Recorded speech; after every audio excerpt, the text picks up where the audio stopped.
445. 45. That's by the video ready for pickup under the BCN.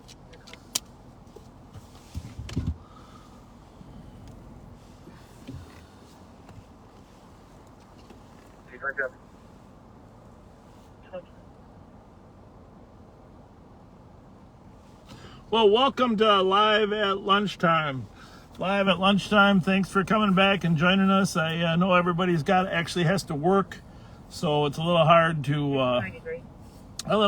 actually be watching something, but just tell your employer it's in-service training, right? There you go. In-service training, educational in-service training, and learning about a wide spectrum.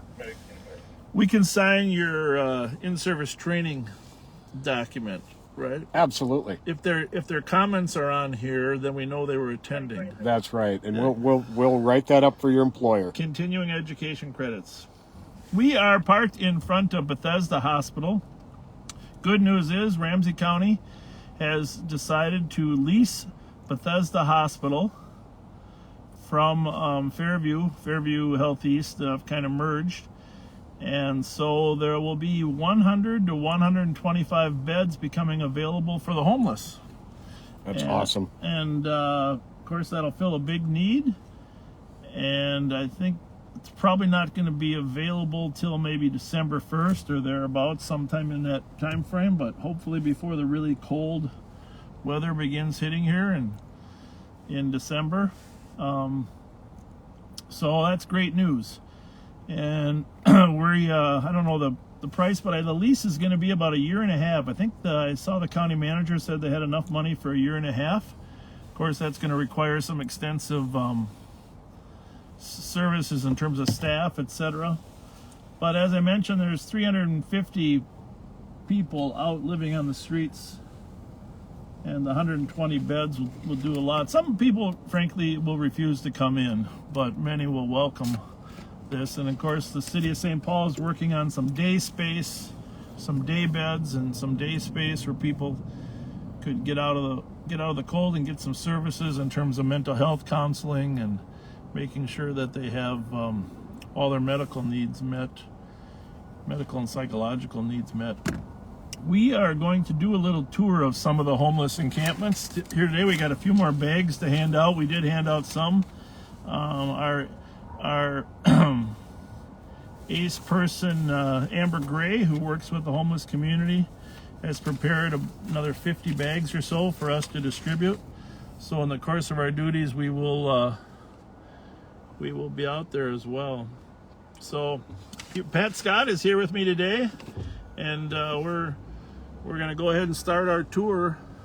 Thanks for joining us at lunch. Bethesda Hospital, in case you didn't know, is really right behind the Capitol, Minnesota State Capitol, which probably segues into the fact that 10515. Hang on a clear. Prompt call back. Email's gone. That it's no secret that there was a small protest yesterday in Minneapolis over the fact that Derek Chauvin had bailed out. There's the Capitol right there. You can see we're on the back side of it. Actually, yeah, beautiful shot of it. Beautiful shot. Could not be doing this on a more beautiful afternoon in the fall. No, it's gorgeous. And of course, there have been periodic several months here at the state capitol as well. State Patrol's done a nice job of making sure that, well, with the exception of Christopher Columbus, there's been no damage. We're anticipating protests both in Minneapolis and St. Paul tonight over the release. I do want to say that police departments have no control over the bail system, as most people know, but the bail is constitutionally provided in our Minnesota Constitution that everyone has a right to bail. And the $1 million bail is usually seen as such a large number, most people can't come up with it. but that doesn't prevent them from bailing out. So unfortunately for us in law enforcement, we're left with trying to manage the reaction of some in the community. So we're anticipating managing that reaction tonight and tomorrow night as well. But hopefully it'll be peaceful. Last night there were 50 people arrested in Minneapolis near the 5th precinct, a large group after the peaceful protests that went down Nicollet Mall. Then a group splintered off and was arrested at the 5th precinct for unlawful assembly after failing to disperse. Correct. So Hopefully all stays peaceful tonight. yeah.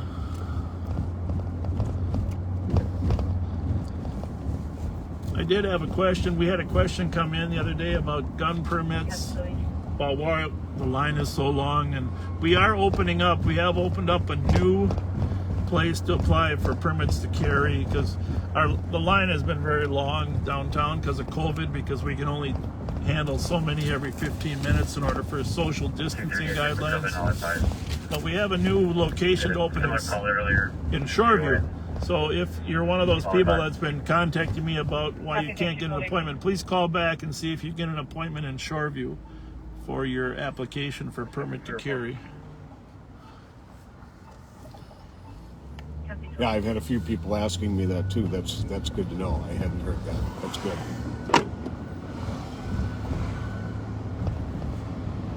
So here's the backside of Bethesda Hospital. I think there was a community meeting last night. I know, online community meeting. It's right by the Affinity Bank on the backside.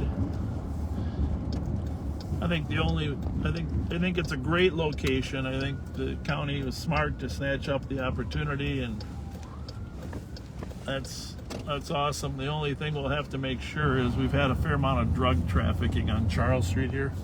Yes, this has been very busy. Very busy, so we want to make sure that there's not too much exposure for the homeless to this drug trafficking here on Charles, just east of Rice Street. So we're on Charles Street pulling up and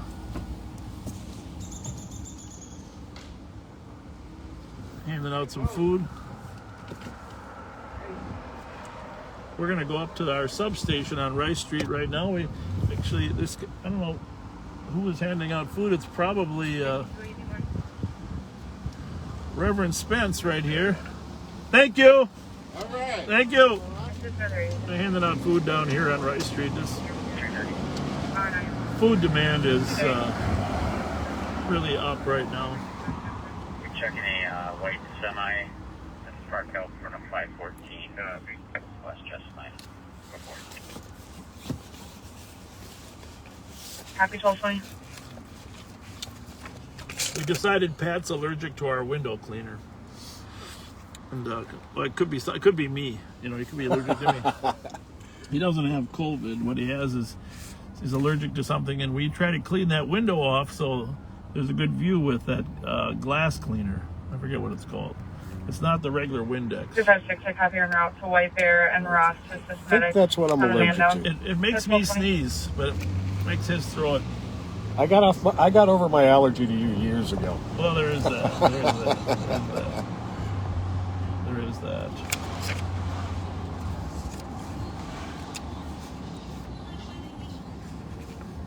Just as a side note for the people who remember that silver Lexus we were looking for that was carjacked and used in a robbery, we are still looking for that. It is still at large. 203 P as in Paul, E as in Edward, K as in King. It's an RX 350 gray in color, small SUV. 279. Got a fire truck coming down there. I always like to Clear self-alert with 250. make sure they get the right of way, so add a little siren there so people see Happy them. 1220. Now, a lot of you know we have a substation on Rice Street. We really believe it's helped impact crime here. Somebody drove by smoking marijuana. Yeah. It's amazing how strong that can be. We typically, when we're following cars, we can tell if someone's smoking it in their car. But we have a Rice Street substation here, and a lot of our outreach workers work right out of there. And we're gonna pull up there. This is at Rice and Sycamore. We're gonna pull in here. We got to get our team on camera. I'm gonna back up right here, gentlemen, so we can see you. Somebody's handing out bags down at Dora's whole place. Are those your people too? No, that's the school. That's a school? Yeah. Oh, they're doing a nice job down there. That's good. So, Rev, come up here a minute. So tell us what you got going here today, Reverend Daryl Spence. Hey. Hi, What's going on? That's my buddy over there. Yeah, What's Pastor. up, Patrick? Well, tell me what's happened. Well, first of all, Reverend Daryl Spence has been a pastor and a part of the God Squad for years, and does an unbelievable job. We've partnered with him over the years. Actually, you were down on Selby the other night when a young man got shot, right? Last night. Yes, Last night. That shooting on Selby, that man is still alive, but he got shot in the head. He's struggling to stay alive. Well, I shouldn't say struggling, but anytime you're in critical condition, that's not good. So, Rev, this whole year you've been handing out food through your church and through the sheriff's office. Tell us what else you got going now. Well, right now, because we're partnered with you and hired by you, we're at the substation on Rice Street, and we're going to be passing out sandwiches and water. When we get done here, we go to different locations throughout the city, throughout Rice Street, where our homeless population is, and we leave meals with them. Awesome. Yeah. Call Mary over here too a little bit. Commander Mary Skelly. Come on this window over here. Don't go. Where are you going, Rev? You can't sneak away. Hey, tell you're live on live on Facebook. Just introduce your crew there and tell us what you got going here, Commander Skelly. Hello, everybody. My name is Mary Kay, and I'm with Community Outreach, the commander. And I have with me, Reverend Spence, and I have Sergeant Dan Young, and also Deputy Jeff Jenkins. What are we up to today? Well, today is we have some meals that we're donating to the community. So we're all over Ramsey County handing out water and bag meals to anybody who wants it, and just making connections. And when those are all gone, that doesn't stop us. We continue to go up and down Rice Street, all over St. Paul, in the county, and just make connections with people. Yeah, awesome. Very cool. Awesome. Who's your favorite Reverend? That would for sure be Daryl Spence.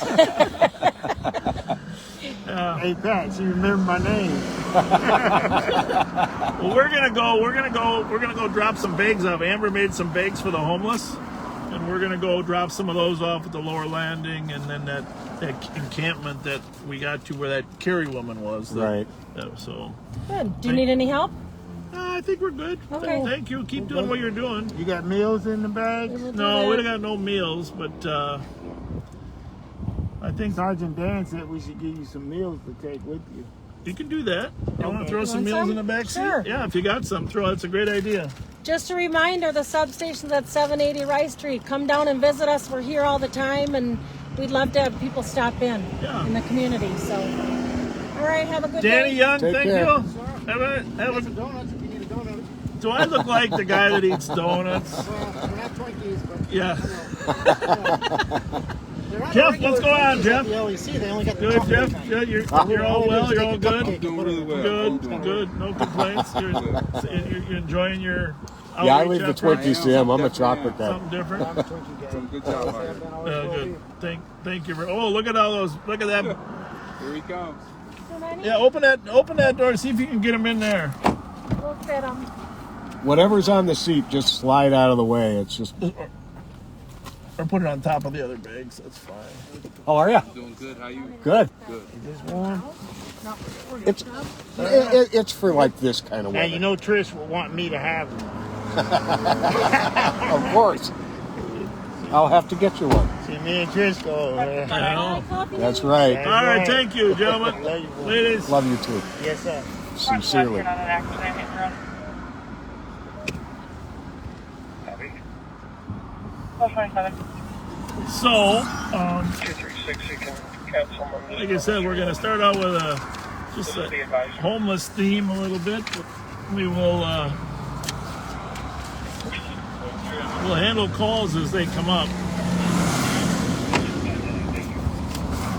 Regarding that shooting that you and the Reverend were talking about on Selby last night, within minutes of it, officers arrested 2 suspects, both a male and a female, within 2 blocks of where the shooting was. Oh, that's so it good. was a great job. Yeah, it's a terrible thing to get shot in the head. Yeah, that's... It's just life-changing. You Yeah. know? Life-changing. Quite often, even if you survive, your life is never, ever the same. Yeah. Copy 1227.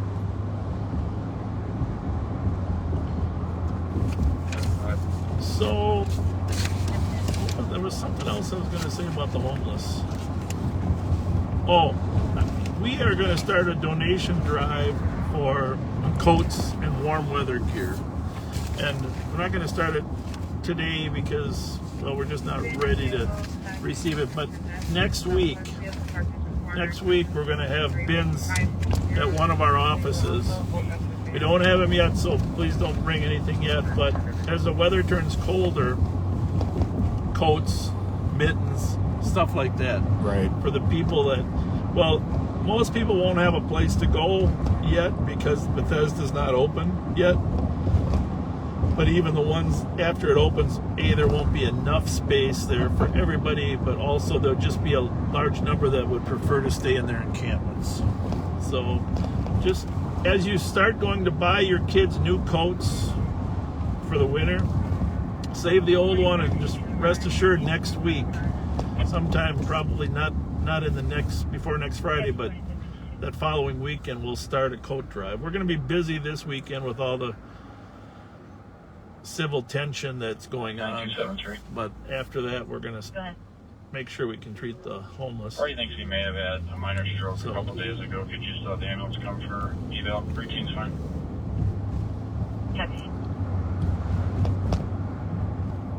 1356. How's your week been, Pat? It's been good. Disregard It's been good. 356. Everybody treating you okay? Yeah. I copy. You're clear of that call. 1229. So we're going eastbound on Maryland from Rice Street. Eastbound on Maryland from Rice Street. Oh, you know, speaking of shootings, there was another one yesterday afternoon at about 3:30 at 1077 York, where a couple of teenagers, a 17 and an 18-year-old, were fighting over a gun. The 17-year-old shot the 18-year-old in the chest. Yep, he survived a miracle. He survived, and he took the gun away from the 17-year-old and shot the guy who'd shot him in the arm. No way. That's amazing. And when the shooter, the original shooter who had been shot in the arm, showed up at the hospital, he tried to tell the officers that it had happened in a completely different location where he'd been shot, but he was quickly identified as having shot the 18-year-old. Interesting. That's a lot. 417, that's not the 8 Copy that. I copy your note. Thanks for that report. Appreciate it. Department 314 at 1231. Let me see what we're going to do. I'll put 3 on here, I'll go 1 on here. and I'll put 2 on this other one. Always monitoring a lot of different radio channels. I'll have this one scanned in case we want to pick up the suburban stuff too.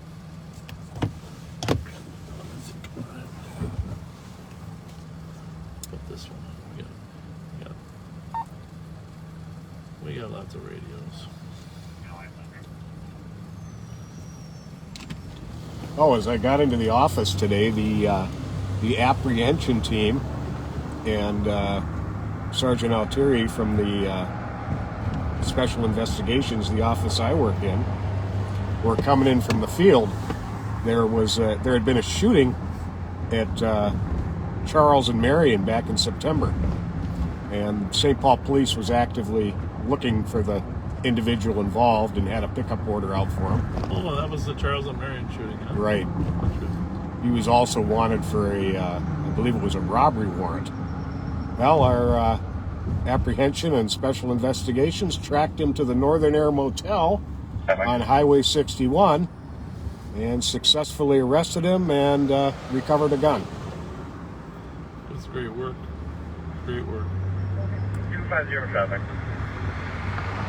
What's the guy's name there? Let's just, as long as he's arrested, did they have a warrant or not? Or just He did. He had a pickup and hold, but he also had an active robbery warrant. Well, let's tell him who he was. Sure, that would have been Zachary Null Dawson Jr. He's 20 years old.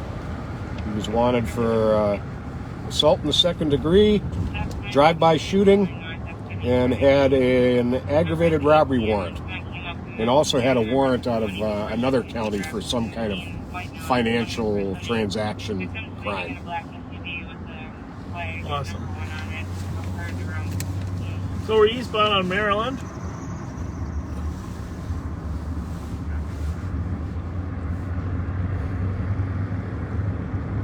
Very busy street. Used to be extra lanes here. They changed it so there was left turn lane, which is only one lane each way. But slowed it down a little bit, but made it easier to actually make a left turn. I think the number of accidents probably had decreased. Yeah, it was. Some people weren't happy with it, but I think it was the right move. Councilmember Dan Bostrom was the one that eventually made this happen so there were left turn lanes. Because the problem was anytime you want to make a left at Edgerton or Payne or Arcade, you were taking your life into your hands. Oh, it was dangerous maneuver. So safer for us too, because we always got that center lane for us for emergency traffic in case we're trying to get somewhere quick. And the center lane works right until you get to those islands with the poles on them. Like we have coming up right here. Right there, yeah. And then those are constructed so that people can cross the street. You'll see the crossing sign there. So people can cross the street, while they're staying safe. Squad 150. So usually, 1 o'clock. I usually say 2 o'clock. Things like that. Calls will start. Fires requesting your assistance near the rolling homeless in. encampment, 1420 Davern Street, for a fire on the south end of the property. So there's another homeless encampment on Davern Street, which is way down 450 in a row. Highland, West Sector in Highland Park. We're not going to hit that one today, but 250 today. so I'm going to call Amber. I'm going to call Amber Gray while we're on the way, and she's going to tell us what the people need so you can make some plans to save some stuff. And if you're working at your office today, talk around your office. Tell people, in fact, we can come and pick stuff up if you're in Ramsey County, if you got a large load. We can, and not this week, but next week we can come and pick it up. So call Amber Gray. Before I do that, I'm going to get Your phone paired I'm up. gonna get the phone paired up here so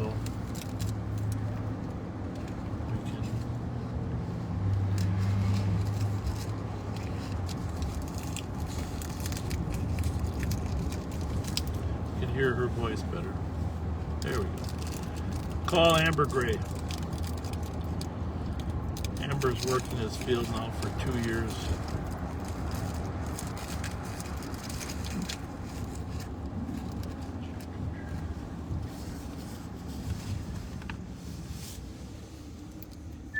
Call Amber Gray. Calling Amber Gray. To end the call, press the phone hang up button on the steering wheel.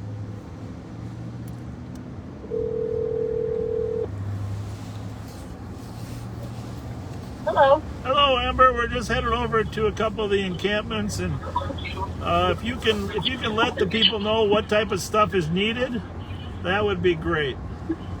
Oh, yes. So we're coming up to our colder months. So basically the big need is anything cold weather clothing related. So your jackets, your thermals, your hats, scarves, gloves, mittens. Socks are always helpful. And then, the other added stuff like blankets and hand warmers and always hygiene. We can use hygiene items and stuff. So, Do you want boots too? Good boots or not? Yeah, boots would be very helpful. Those are hard to come by sometimes. And that's, when frostbite is a big danger, that's, one of the first areas that get hit are your toes, your fingertips, the tip of your nose. So yeah, boots would be great. Well, I was telling people by the end of next week we might be in a position to start having a collection point, but they can start pulling the stuff together now. And if their office or where they're working at, if they want to collect stuff jointly, we could come by and pick it up if they're in Ramsey County, because you got a big van. You could. Oh yeah. We'll get a couple people to swing by and pick up whatever's needed. Yes, that would be great. Absolutely, we can definitely arrange that. All right, anything else you want to say about the needs? You've been working with this community for over a year now, so tell us a little bit. Yeah, I'm pretty excited personally about Bethesda. I think that'll be a really, really great resource for a lot of our folks to have, especially with winter coming up here.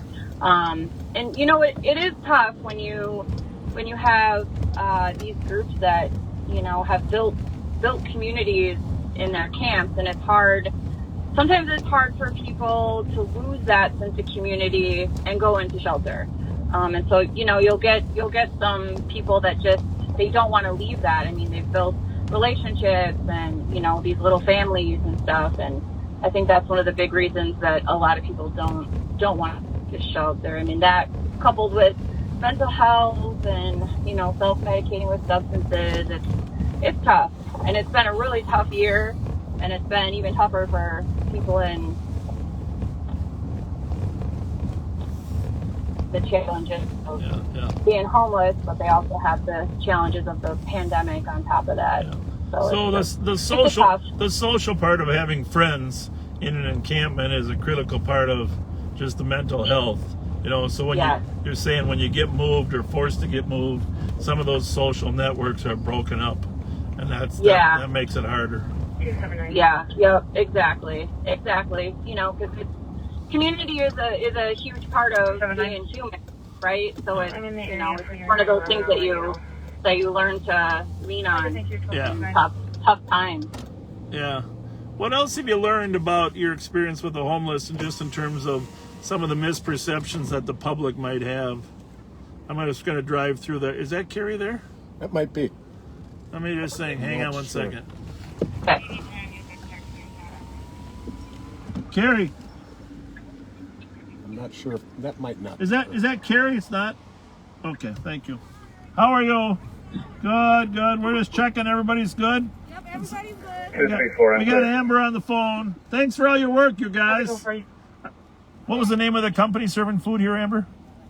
Involved Minnesota. Are you guys involved? Amazing nonprofit. Are you guys involved Minnesota?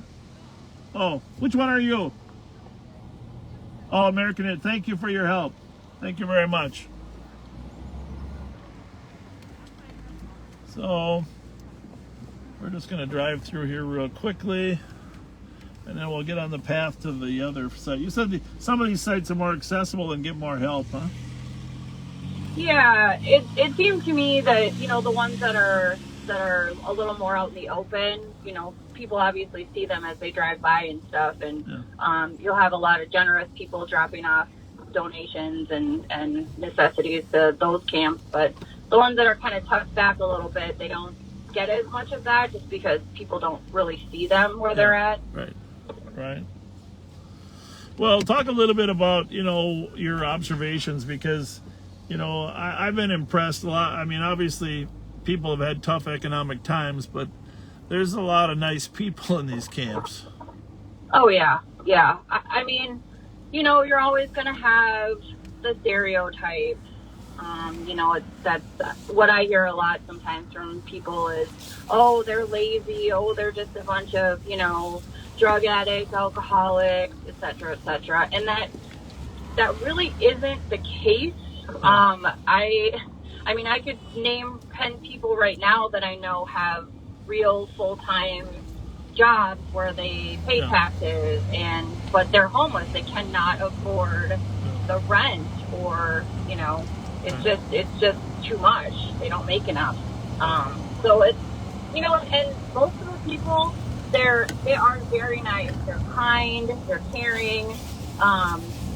And they've either fallen on hard times, or it's a mental health issue. I mean, a lot of it seems to go back to mental health, and just people either don't have the resources, they don't have the wherewithal, they didn't grow up that way. Maybe they come from a culture that that's still a very taboo topic, and they just never grew up being able to access any mental health resources. And that's where you get into self-medicating with the drugs and the alcohol, and that's where a lot of that comes in. And it seems to me that we would do well with having some kind of something set up where we can start to work on addressing the mental health aspect of this, because I think that's going to be a huge way to start breaking the cycle of chronic homelessness. Now we're on the Bruce Bento path, but we're gonna go to this remote camp that we have been at once before, but we didn't have any bags to hand out. So tell us a little bit about this remote camp and who's here. So that one's going to be that's the one that you go. Sorry, I'm trying to look. That's the one where you go kind of down the little hill, right? When you walk in, you go down a little hill. No, we're past. We were at Arlington there in English, and now we went up the trail, and we're on that little trail. The one where Carrie's at. You mentioned Carrie. Oh. Yeah. Okay. Sorry. Yeah, that one.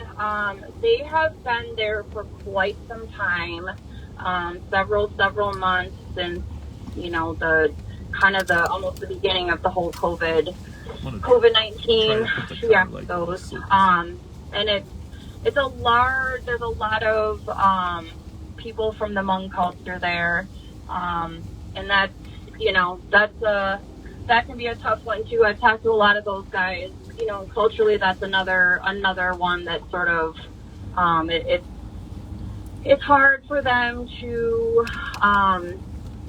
seek help from their family when they have the mental health or the substance abuse issues and stuff. It's just culturally, it's very hard to. I was trying to log on an APD. Well, we're gonna go try to find Carrie and distribute those bags. We're here now. Hi, good. How are you? And is Carrie around? Yeah. 522. This is going to be GOA So 527 and you go, 529. Amber. You go ahead. I'm going to be out of the car for a minute, and you go ahead and talk a little bit more about this camp and what you've done here, and while we hand out some stuff. Okay, sounds good. And you can tell the viewers what we're doing here. Okay. So, right now, the sheriff and Pat are out at one of our larger camps it's kind of tucked back a little bit. And for privacy, I probably won't tell you exactly where they're at. But hi, Carrie. How are you? Thank you. They're a good group. They keep their campsite very clean. They take a lot of pride in their living space. We're trying to get people. Right now, the sheriff is handing out bags. Hi, Amber. Hey, girl. Hey. How are you? Good. Go ahead, doctor. I miss you. I miss you too. I'll see you guys tomorrow. I'll bring some food boxes by. Yes. You guys need anything else? I'd say garbage bags. 279. Of course. Yeah. Well, my friend gave me a box for my birthday. Really? Yeah. So just a box of garbage bags. So I've already got one, but we'll probably need more. And then I don't know, blankets, I guess. Blankets. Yeah. Okay, I can do that. Yeah, and that's about it. All right. Well, I will bring that stuff tomorrow then around probably like 10 or 11. Okay. Because usually come by. So, all right. Yeah. I will be here. Hey, please. All right, babe. Let me know if you need. Okay. Okay, I will. Thank you. And he wants to talk to you. No, I guess I want could you use these bag lunches? Sure. Okay. Yes. Thank you, Amber, so much. Yeah, you're welcome, girl. Take care. I'll see you tomorrow. You too. All right. Love you. Love you. Bye. Picked up a friend here. Oh, hi. CSC 2540 Lexington North Central Park. You're on a bicycle, grab collar's breast. He's on a dark colored mountain bike. He's around 15 years old, dark skinned, blue hoodie with his foot up. Northbound in the park towards County Road C, Charlie and Lexington. Here comes the playground on Victoria and Okay, so you've probably heard me talking to Carrie. She's one of the longtime campers that I've gotten to know here over the past couple of months. And she just kind of, you probably heard her telling me kind of what they need. And I usually I get from Woodland Hills Church, they have a donation of weekend boxes of food. And so I usually try to bring those to some of those camps that are a little more hidden so that they have some stuff just to get them through the weekend. It's just, it's like pasta and pasta sauce. Sometimes there's like cereal in there, stuff like that. But the bags that you saw the sheriff hand out are, those are just little bags that I try to put together sometimes that have water, snacks, some hygiene, like toothpaste, brushes, deodorant, lotion, body soap. And then I put wipes in there, just like regular old baby wipes. And then these ones have sweatshirts in them. Just like regular old pullover sweatshirts, just something for them to layer with the jeans, and then a clean pair of socks too. So that's it's amazing how far a clean pair of socks will go to make someone's day. Just those little things we take for granted sometimes. Yeah. Thank you, Amber. Thank you very much. Yeah. You're doing God's work. Yeah, you're a good person. Thank you. Good person. So, well, it was it's a pleasure to be able to distribute that stuff for you. Thanks for putting it all together. Yeah, thank you for bringing it out there. I appreciate that. Yeah, it's nice to see the smiles on their faces, and that friend of yours, Carrie, was sure appreciative and kind. Yeah. So I can tell she's a good person. Yep. And she's a perfect example of exactly what these camps are made of. I mean, just really kind, appreciative people that just, for whatever reason, they're there. And they're human beings like the rest of us. And I think that's important to remember for all of us. Well, thank you. And next Friday, we'll really kick off that donation drive and get a place for people to drop stuff. And all right, that sounds good. All right, thanks so much. Thanks, Sheriff. Thanks, Pat. Take care. Thanks, buddy. Bye. Bye-bye. What a great person, huh? Amazing. It just feels good to be a part of it. We didn't do much except hand stuff out, but it does feel good. And we got those big lunches that Rev Spence had there, so there are a number of encampments like that throughout the city. Alpha Delta Golf 230. Let's clock them first, and then Alpha Delta Golf 230. Chloe. You obviously didn't. Thought I was going too slow. And to be frank, I might have been going a little slow. But let's just make sure he doesn't go too fast.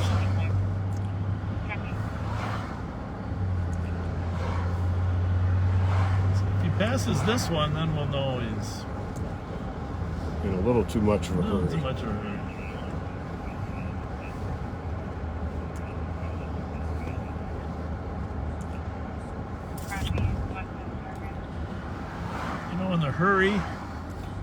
In the hurry to get out here, my vest is in the back, so I'm going to stop here soon and throw my vest on. If we could stop somewhere that has Mountain Dew, I'd appreciate it. Okay, well, I got my favorite holiday store right up here in Arcade. The reason it's my favorite is when I was raising my youngsters, whenever we had a baseball game at feeling, or a hockey game at the Johnson rink there, feeling gusty. Afterward, we would go to the Holiday on Arcade. And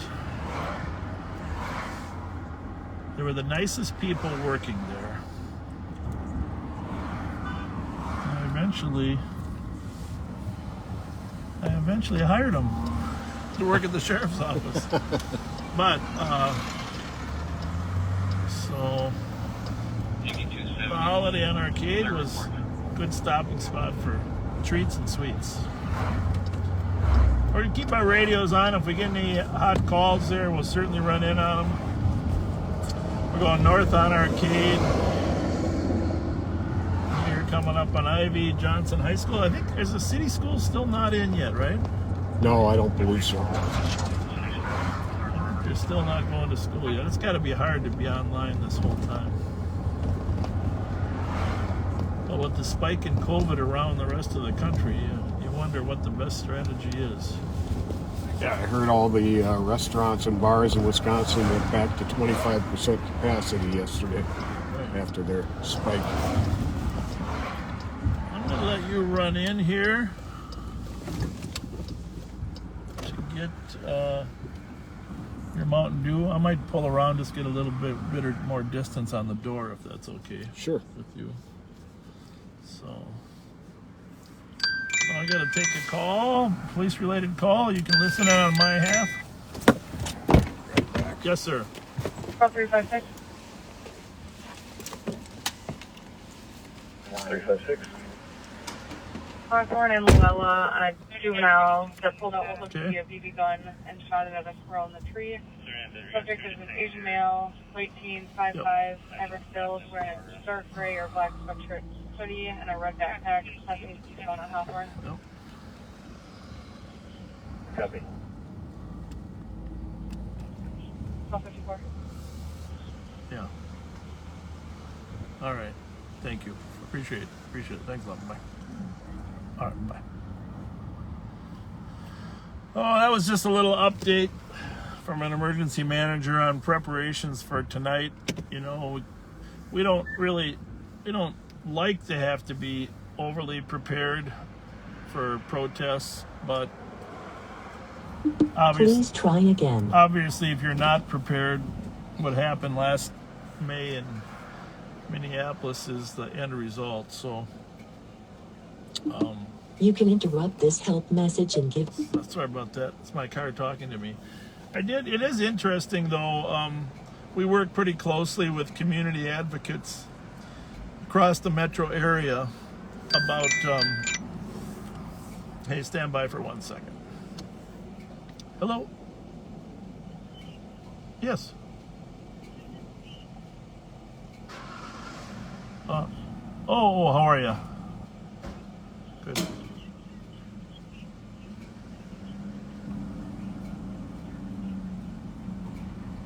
Perfect. Great idea.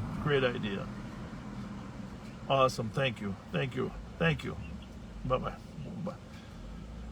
Well, that was nice. We just got a call for someone that's volunteering a business located in the central part of our city to drop off coats and mittens and stuff. But I'm not going to mention the business yet because I want to wait till we have a coordinated effort, maybe some people to staff it.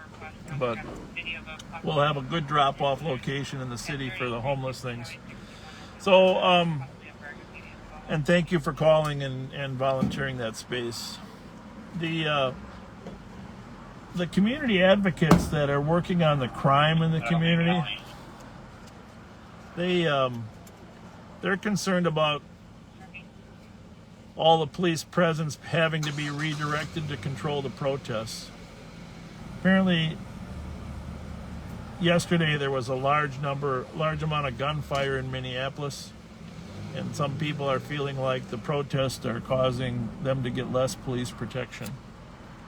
So I mentioned that just so everybody understands there's consequences to every time we move bodies to try to address one problem. Sometimes other problems then aren't solved, and that is the nature of our job, trying to pick the important ones at the time. So it's quite often we can't do everything at once. I'm going to take a look at a couple of the other questions that were sent via text here.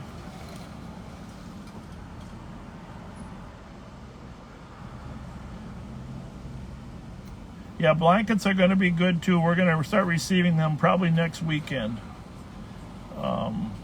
Just need to get through. Oh, but someone was asking if our car, yes, the car, when we drove through the field a couple chases ago, the car did suffer some damage. It's been repaired. It's probably about $500 worth of repair, but it has been repaired. Thanks for asking.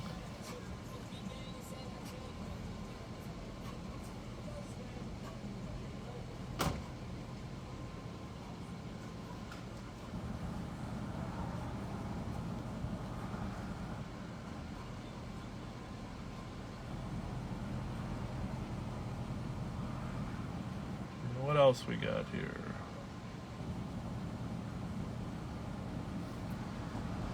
Just apologize. There's so many questions here. They want to know why we started at 9/11 or 12/11. Well, we started 9/11 because of 911. 911. Hang on 1 second. Yes, sir. Yeah, I'm going to do that. Thank you. Bye. So we started 9/11 because when you call for help, you dial 911. Really not a reference to September 11th. It's a reference to 911.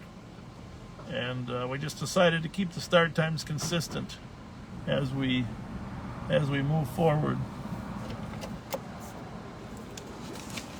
Oh, here it comes Pat.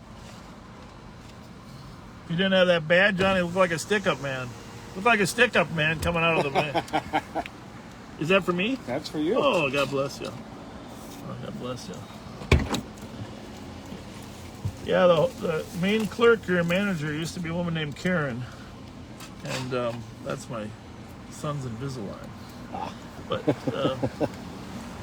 anyhow, just a wonderful person. As in my travels, when I see people that have great customer service, I try to recruit them to come to work for the sheriff's office.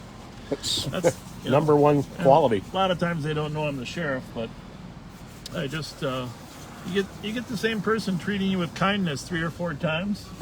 You know, okay, they got good customer service. Probably the best hire ever was Jim Moody. Oh my God. Jim is my administrative assistant. I think I mentioned him before. I'll give him another shout out. Nicest man we got since Mark Pettit quit. Jim's the nicest man we got. And he's a real life MacGyver. Fix anything. Fix anything. But I think I told the story. I'll be brief this time because I told once before. I used to go down and pay my parking tickets or my daughter's parking tickets down at the Violations Bureau. And he was always down there working at the Violations Bureau for the county. And you know, it's no fun paying tickets. It's no fun having people look at you like you're, what the hell you're back here for?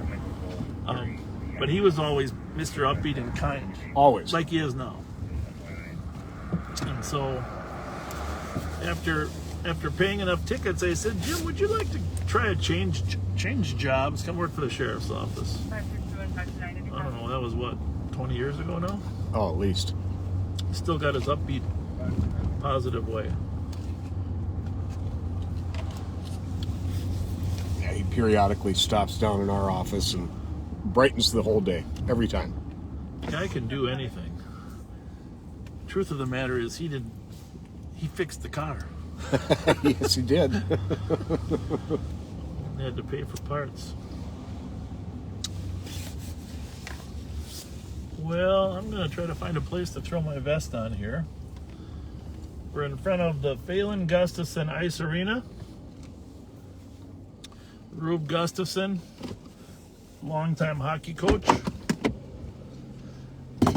And, I'll try and keep them entertained here.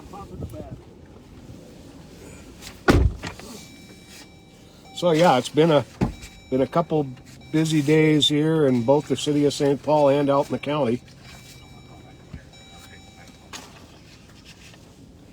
I mentioned we're still looking for that That Lexus SUV that was carjacked and used in a pistol whipping robbery of a woman. We're still looking for that Chevy Traverse, involved in a number of robberies, both in the city and outside the city.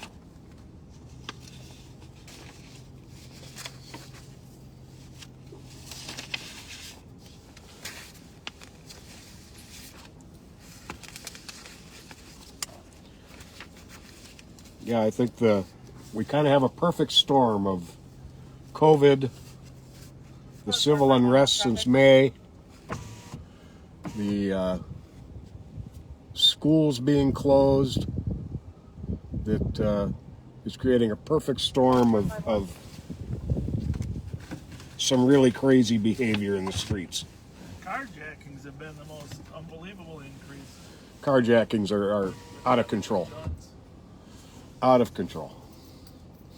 And the young age of the offenders is beyond disturbing. 1439 Wheeler Street, south on the parking lot. Good channel 3. Check channel 1 for 451.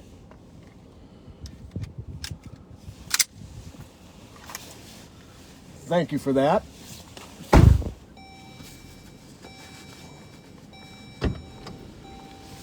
All right. My wife will be happy now. Your partner's happy now? Yeah, good. Alright, well, let's roam the east side a little bit. It's about time, right? It's about Yes, it time for is. things to... 1414 Woodbridge, check on squad 451. 234. Copy. Forgot my little holder for my phone. I'm gonna get you one like this with a magnet on it. Well, that one I have that hooks on there is pretty slick. Maybe you should just leave it there. Yeah, that's what I should do. I'll just leave it in here. I don't need it in my own car. I've got a holder like that for my car. All right. I'll be clear with you, Dan.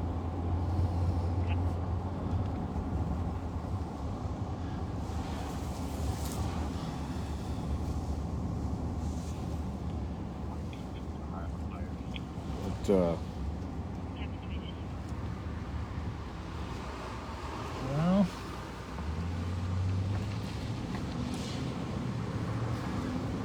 yeah, there's a comment on there. We just got texted. A guy named Josh says he thinks he found the Traverse, but by the time St. Paul got there, it was gone. Sometimes it's the dispatch might not know the importance of a car, you know.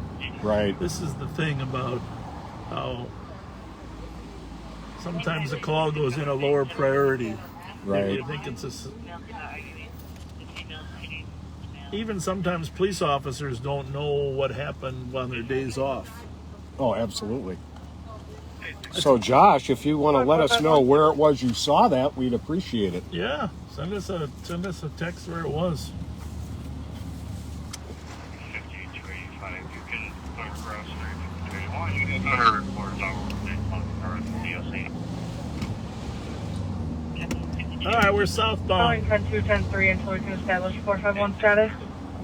He's on the squad over there on Woodbridge that no one's been able to get a hold of. So there's a squad on the way. 522, Encampment 529. Code 4.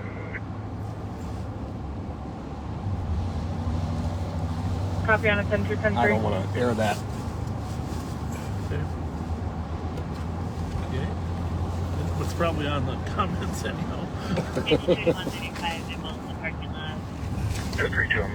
That's the problem with not having enough police officers on the street. I just got to be honest with you. The calls get categorized by what a top priority they are, and if it isn't a life-threatening situation at the moment, it goes in the pending, and the pending calls might not go out for an hour and a half. Sometimes if they're low priority. So if a car that was used somewhere and the dispatcher doesn't know for sure it's an active crime, right? So, and that's the more the pending calls are based upon not having officers to give the calls to. So we're at Arcade and Case here, southbound. But don't stop calling in on those situations. No. Because there are times when there's a car immediately available. That is an actual photo of the Lexus, so that's the shade of gray. It's a little darker, yeah. Yeah. Amazed we haven't found that one yet. There was, I don't know if we mentioned it last week, there was a short chase with that Lexus. Yes. About a 6-block chase. But we're not even sure if those officers knew that it had been involved in a robbery, right? Right. Yep. Those are probably the people. I love it. That Thanks. address came from Josh? That came from, actually that came from me. Okay. And but this came from Joe, this information right here. Yeah, we don't Joe Miller is... We don't know where Josh saw it yet. No, not yet. 451. 451. Assisted with Central, clear. That looked like that wrestler. That guy on the motorcycle. Yeah. What was his name? The big guy or the not Jesse Ventura, the other one with the big white mustache and. Oh yeah. Oh, help us out here, viewers. I know what you mean. Yeah, I can picture him. But as soon as you said that, Yeah. as soon as you said Jesse, my brain got locked up on the other guy. Not Jesse Ventura, the other blonde wrestler, always suntanned, big blonde handlebar mustache. Yeah. Hulk Hogan. Hulk Hogan. There you go. Thank you. Thank you, viewer. Hulk Hogan.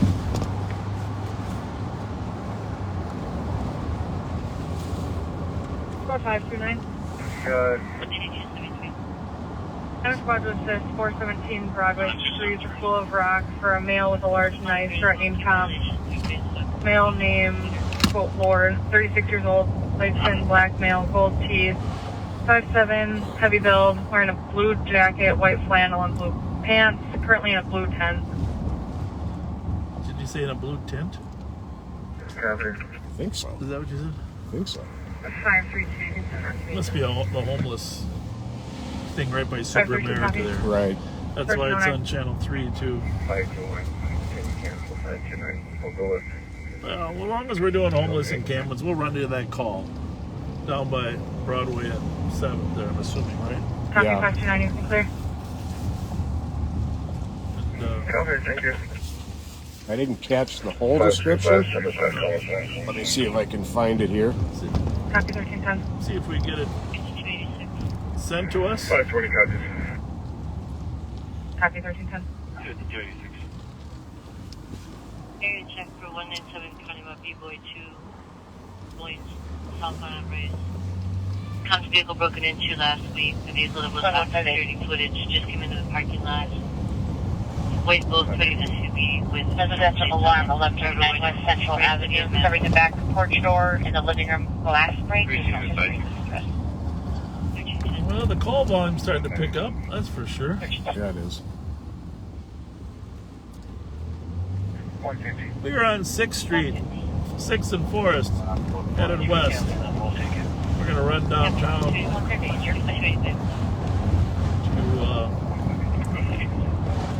this call.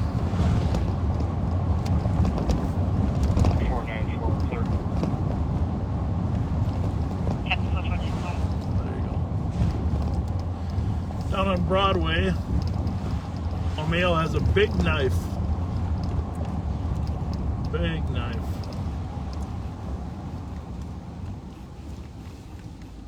And he's got gold teeth and a blue jacket with a white flannel shirt and blue pants. Squad 10-3. Cancel your clear. Did he say 10-3? 10-3-6. You can clear state action report. Can you show me out on and investigate front and silver BMW parked unoccupied, no plates. Sylvan.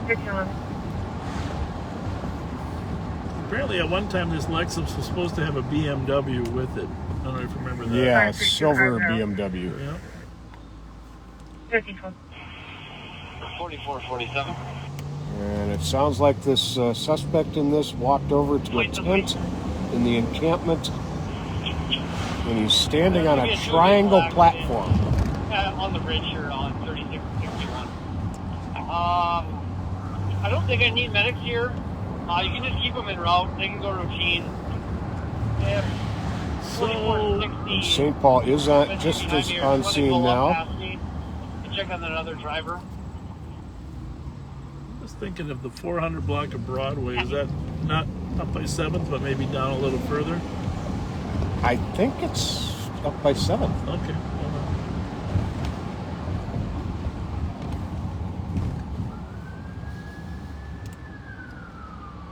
That officer must be taking this call seriously. Which is good. Yes, it is. Doesn't sound like there's a victim yet, just that he's probably carrying it in somewhat of a threatening fashion. Right. Which side is behind 4447?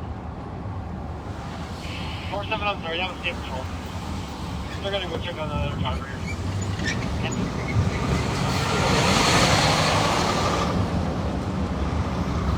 It's a little calmer at lunchtime than it is when we're out at 9, 10, 11 o'clock on a Friday. But we don't want to disturb your lunch either, right? Right. But the call load is definitely picking up. 142.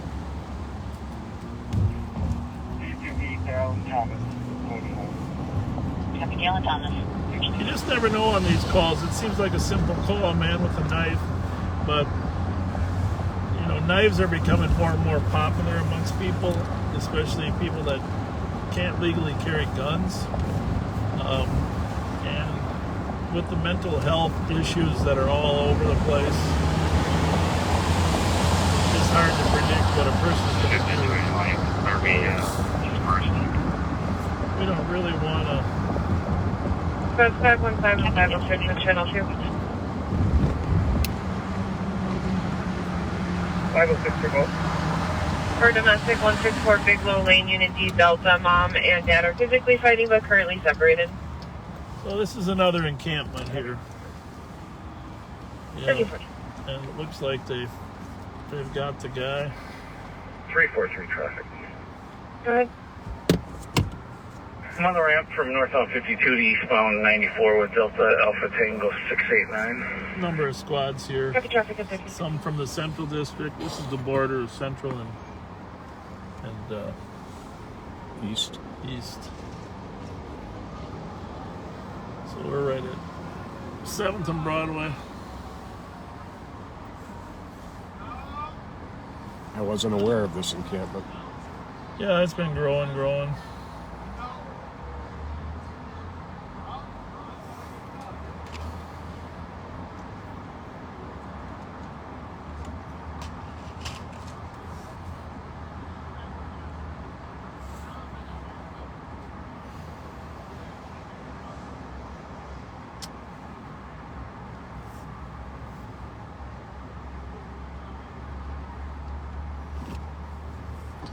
We got a call down on Bayfield. They run down there, huh? Sure. I don't know if it's been dispatched yet, but I'm familiar with Bay. I'm not familiar with Bayfield. It's 7th, right? I'm pretty sure it's 7th, 7th yeah. and Bayfield.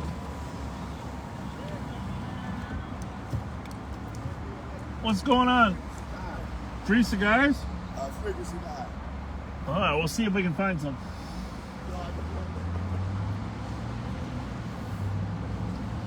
You don't have any cigars, do you? No, I do not. I don't think so. So we're riding through downtown St. Paul now. Oh, this is 645 Bayfield. Appears to be 532.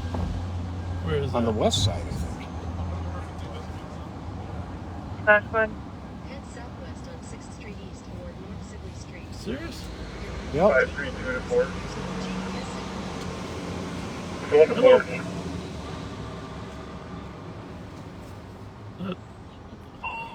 Squad 255. Okay, we'll go down there.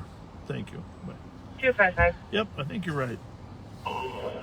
Last is going to be GOA. By Holman Field. Show us out to PT, please. I've got this set up for. It says it's going to take us 43 minutes to get there. I have it set up for walking. Why don't you get out and then I'll see how long it takes you. See if you can beat that. I think I need to readjust this here.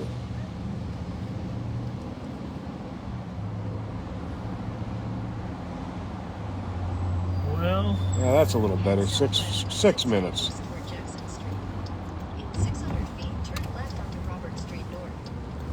Could have done that. Why don't you plug in that Google that? Well, I got it in here. yeah, but I'm just wondering what it is. It says it's in the he's in the lobby, terminal lobby. I think he's actually at the airport. 104 to copy. Weapon complaint 573 Blair Avenue. This is from a Spanish language line. There's a male on Bethesda dress with a knife threatening others in the lobby of an airport. That's not good. A white male in his 30s. I'll handle that one. Still impending. Hasn't been dispatched yet. 150 copies from Mississippi North. 104 copy. Can you try calling back? Please make sure we have the legit call. 104 the last thing to I'm going to go to 2 on this one, okay?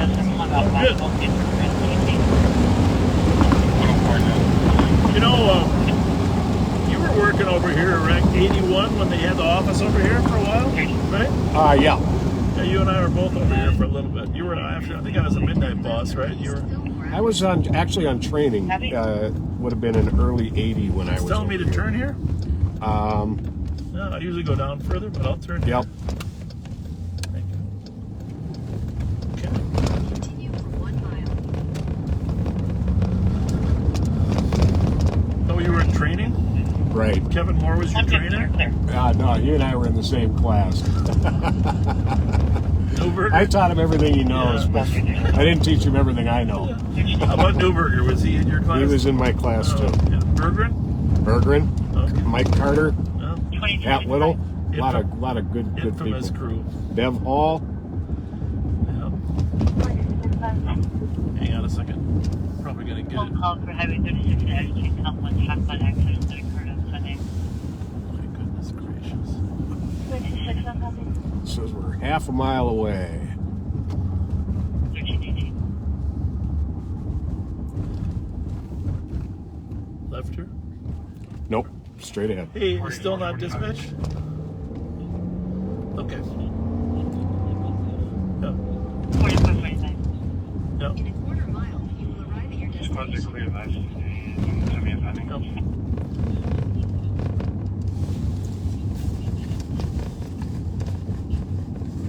All right, thank you. It's right at the main terminal, you think? All right, thank you. Copy. The oldest one is 2457 Maplewood Squad Drive. 249, 248.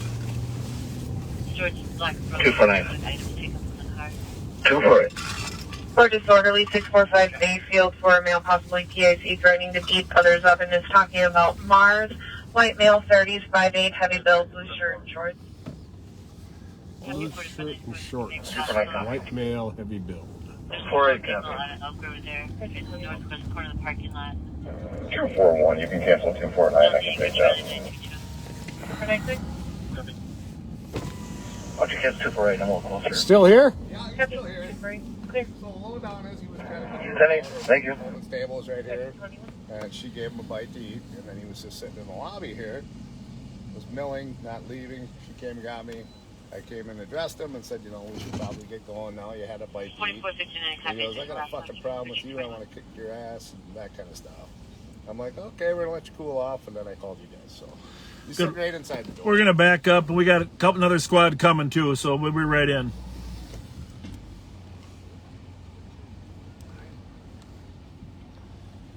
Squad 343, how'd you stop? Try to rest them off. You get yours off. 2400, I'll be out at the Bayfield call. Okay.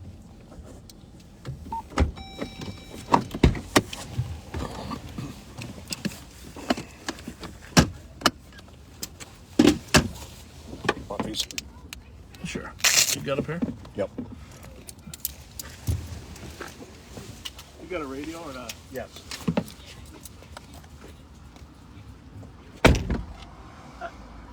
Should we throw a mask on? You got a mask?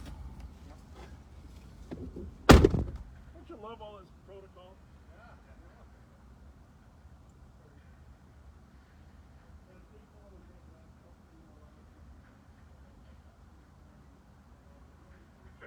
Two 15th, I meet Subway on 7th Street. 279, I'll go with. Copy for disorderly, refusing to leave at 1322.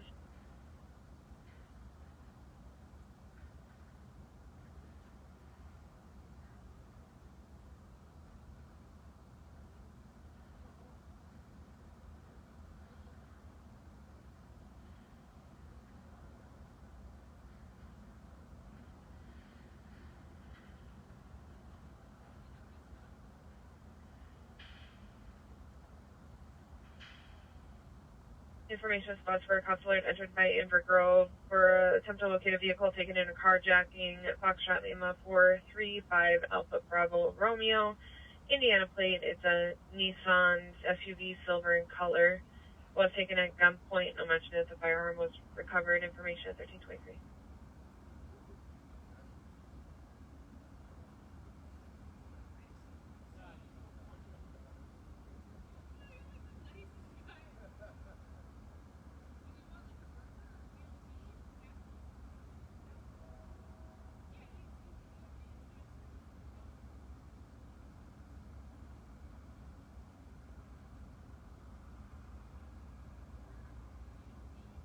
$279, I'm pulling up. 1324.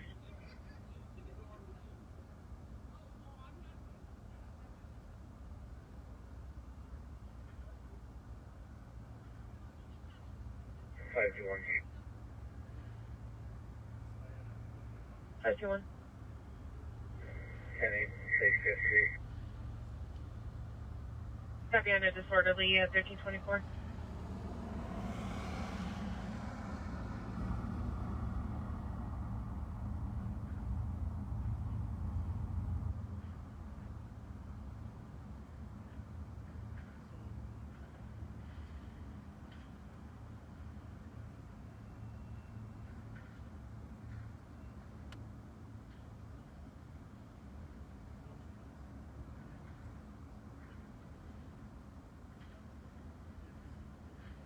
Press 234 and 230.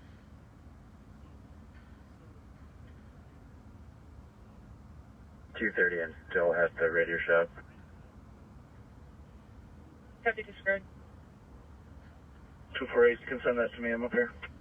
Copy with 234 to 614 Western that a female took caller's brother's ladder up to the house and tried to access a window. Black female, 35 to 40 years old, 5'8" in build, yelling heard in background.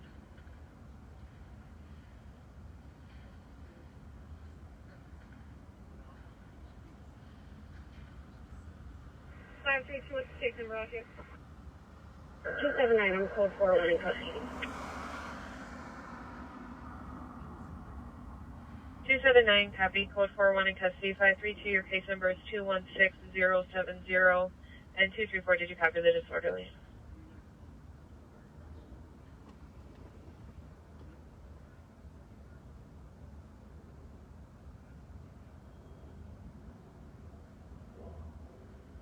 Squad 234? 234. Were you able to copy the disorderly to assist 248? Copy, and wrote. Thank you. And 532, were you able to copy your case number? I did copy, thank you. Thank you. 1326.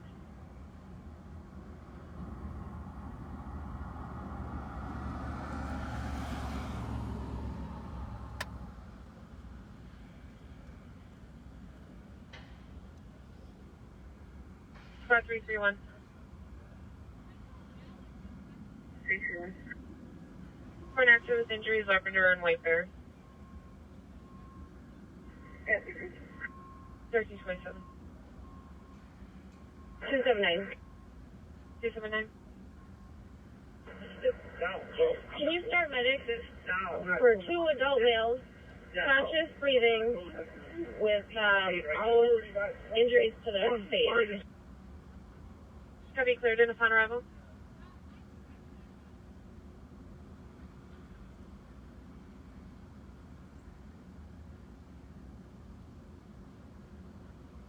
Squad 279, are they cleared in upon arrival? Affirmative. We're code 4. Deputy, thank you. Paramedic 1327.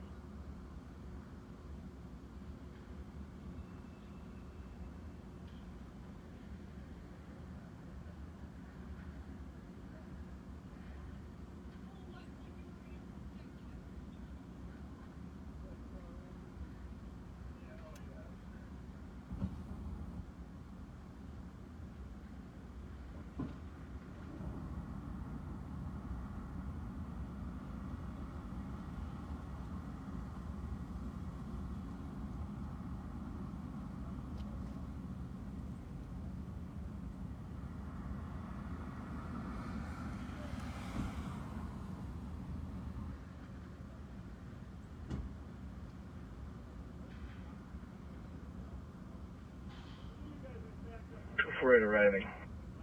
1328.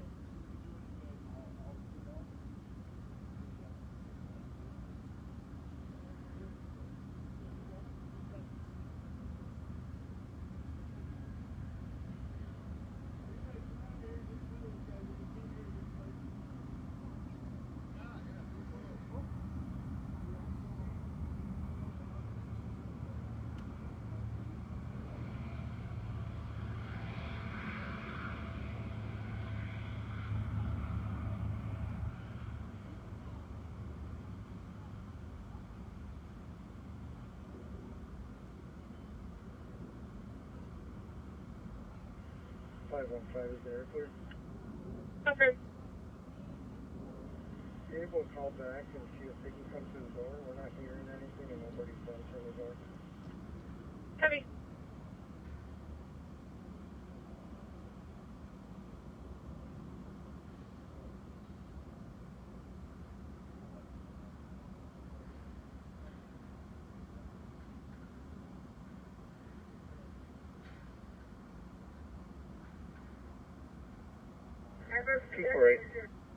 Two for eight. Is the caller on scene or they haven't located it?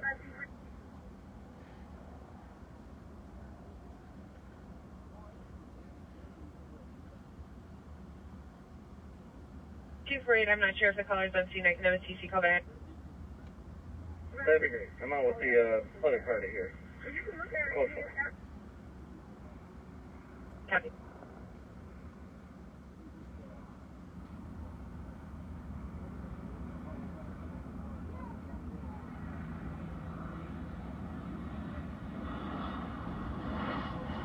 $639. 639. I'm 23 on that accident with injuries on Larpenter and Webster. Copy. 1330.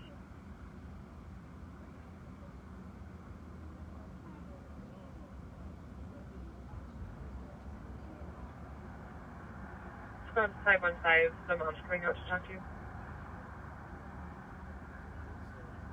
Copy. 1331. She did a lot of good things. She raised a lot of good family members, so very sorry. Very sorry. Anything you need from us. There goes. Take care, Frank. You bet. 639. 639. I got a female here, conscious breathing, possibly having a seizure. One more hurdle, huh? Bravo, Juliet, Tango, 288. All right, love you, man. If you need anything, just call. Very sorry. Well, the gentleman we were dealing with clearly has some mental health issues, but nothing that makes him appear to be a danger to himself or others at this point. No, it's I don't know. This will be clear. This is what makes the job hard, Pat, right? Yep. Dealing with people that obviously need help, and he didn't want to go to any hospital or any help. It's just anyway. All right, Sheriff. Thank you very much. You're very welcome. Have a good day. All yeah, right. you too. Thanks for the heads up. So it's just hard to see all the needs out there, right? Right. You know, from homeless to mental health issues, and I don't know. Oh, it was nice. We were able to. He was pretty confrontational, off and on there, but we were able to talk him down and we'll chat with him a little bit.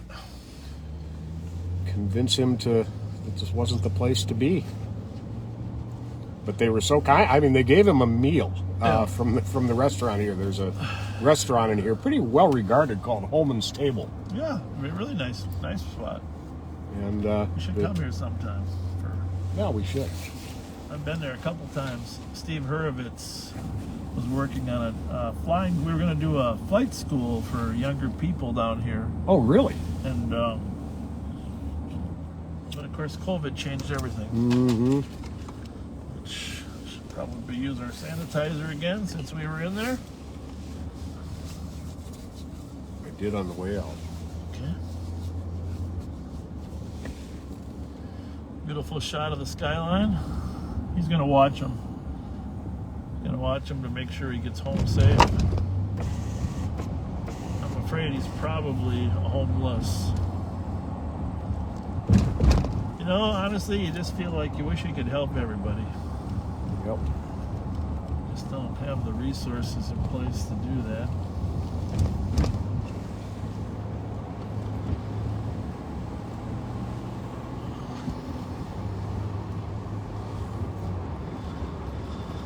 So,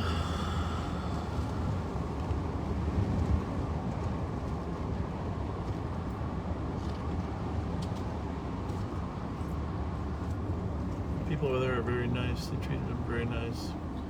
Yeah, they did. So, Invergrove Heights has a cops alert that just came out about. Oh, hang on one second. Hello? Mm-hmm. Domestic 750 Riverview. Hang on a second. Hit her hands with a hammer and then left in a gold Cadillac. Echo Golf Uniform 140 northbound Robert. There it is. Echo Golf Uniform 140.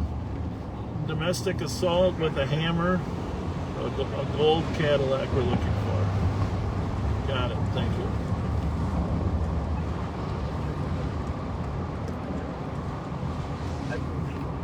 Clear that last call.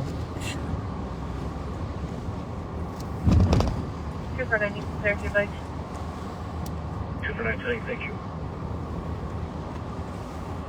3035. 2400, we're clear of Bayfield and spots where they're also, I'm sure they're marked and advised. 3035. See, I'm learning that, you know, I'm a slow talker. I never get too excited, but these young kids, they always talk fast on the radio, right? Yes, they do. Know, so I'm relearning to talk faster. So we're looking for a gold Cadillac. Oh, should we talk about that cops alert that just came out too? Read that. This was out of Invergrove Heights. It's been about 50 minutes now.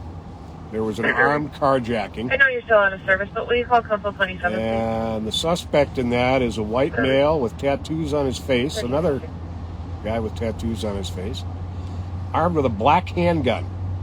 And he took a silver Nissan Kicks, which is a very small SUV, crossover type vehicle with Indiana plates.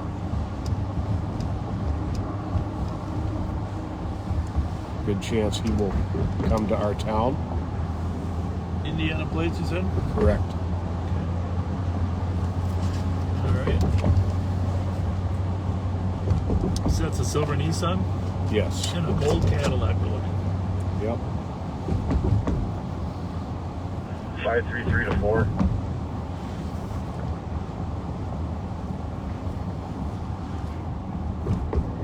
Five, 3, 2, 1 to 4.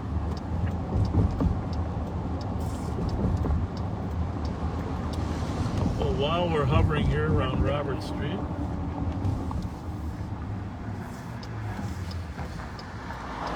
the Nissan Kicks looks kind of like a mini. oh my goodness. How you doing? Well, he's watching on his lunch hour today, huh? Yeah. That's my fan from Kellogg Square. Squads are being held over until further notice due to demonstrations being held at 1700 today. Again, all day squads are being held over That's what a Kicks looks like. Kind of like a mini Rogue. Has it dawned on you that all these foreign-made cars look essentially like somebody tried to take that Star Wars movie and make them into cars? Mm-hmm. No? Definitely. You know, those angle headlights. You watched the Jetsons when you were a kid, right? Yeah. I was convinced. Meet George Jetson. I was sure we were going to have flying cars by now. Well, they actually have them. Just well, you know, yeah. They do have them. They've invented them. They are made. Someone has built them. I think I saw a story guy in England built one. So the question is, by the way, we're going to a little detour here. We're going to drive by. We're going to drive by this homeless encampment in Kellogg Park. Hopefully some of these will be the first to move to Bethesda. You can see it off there to the right.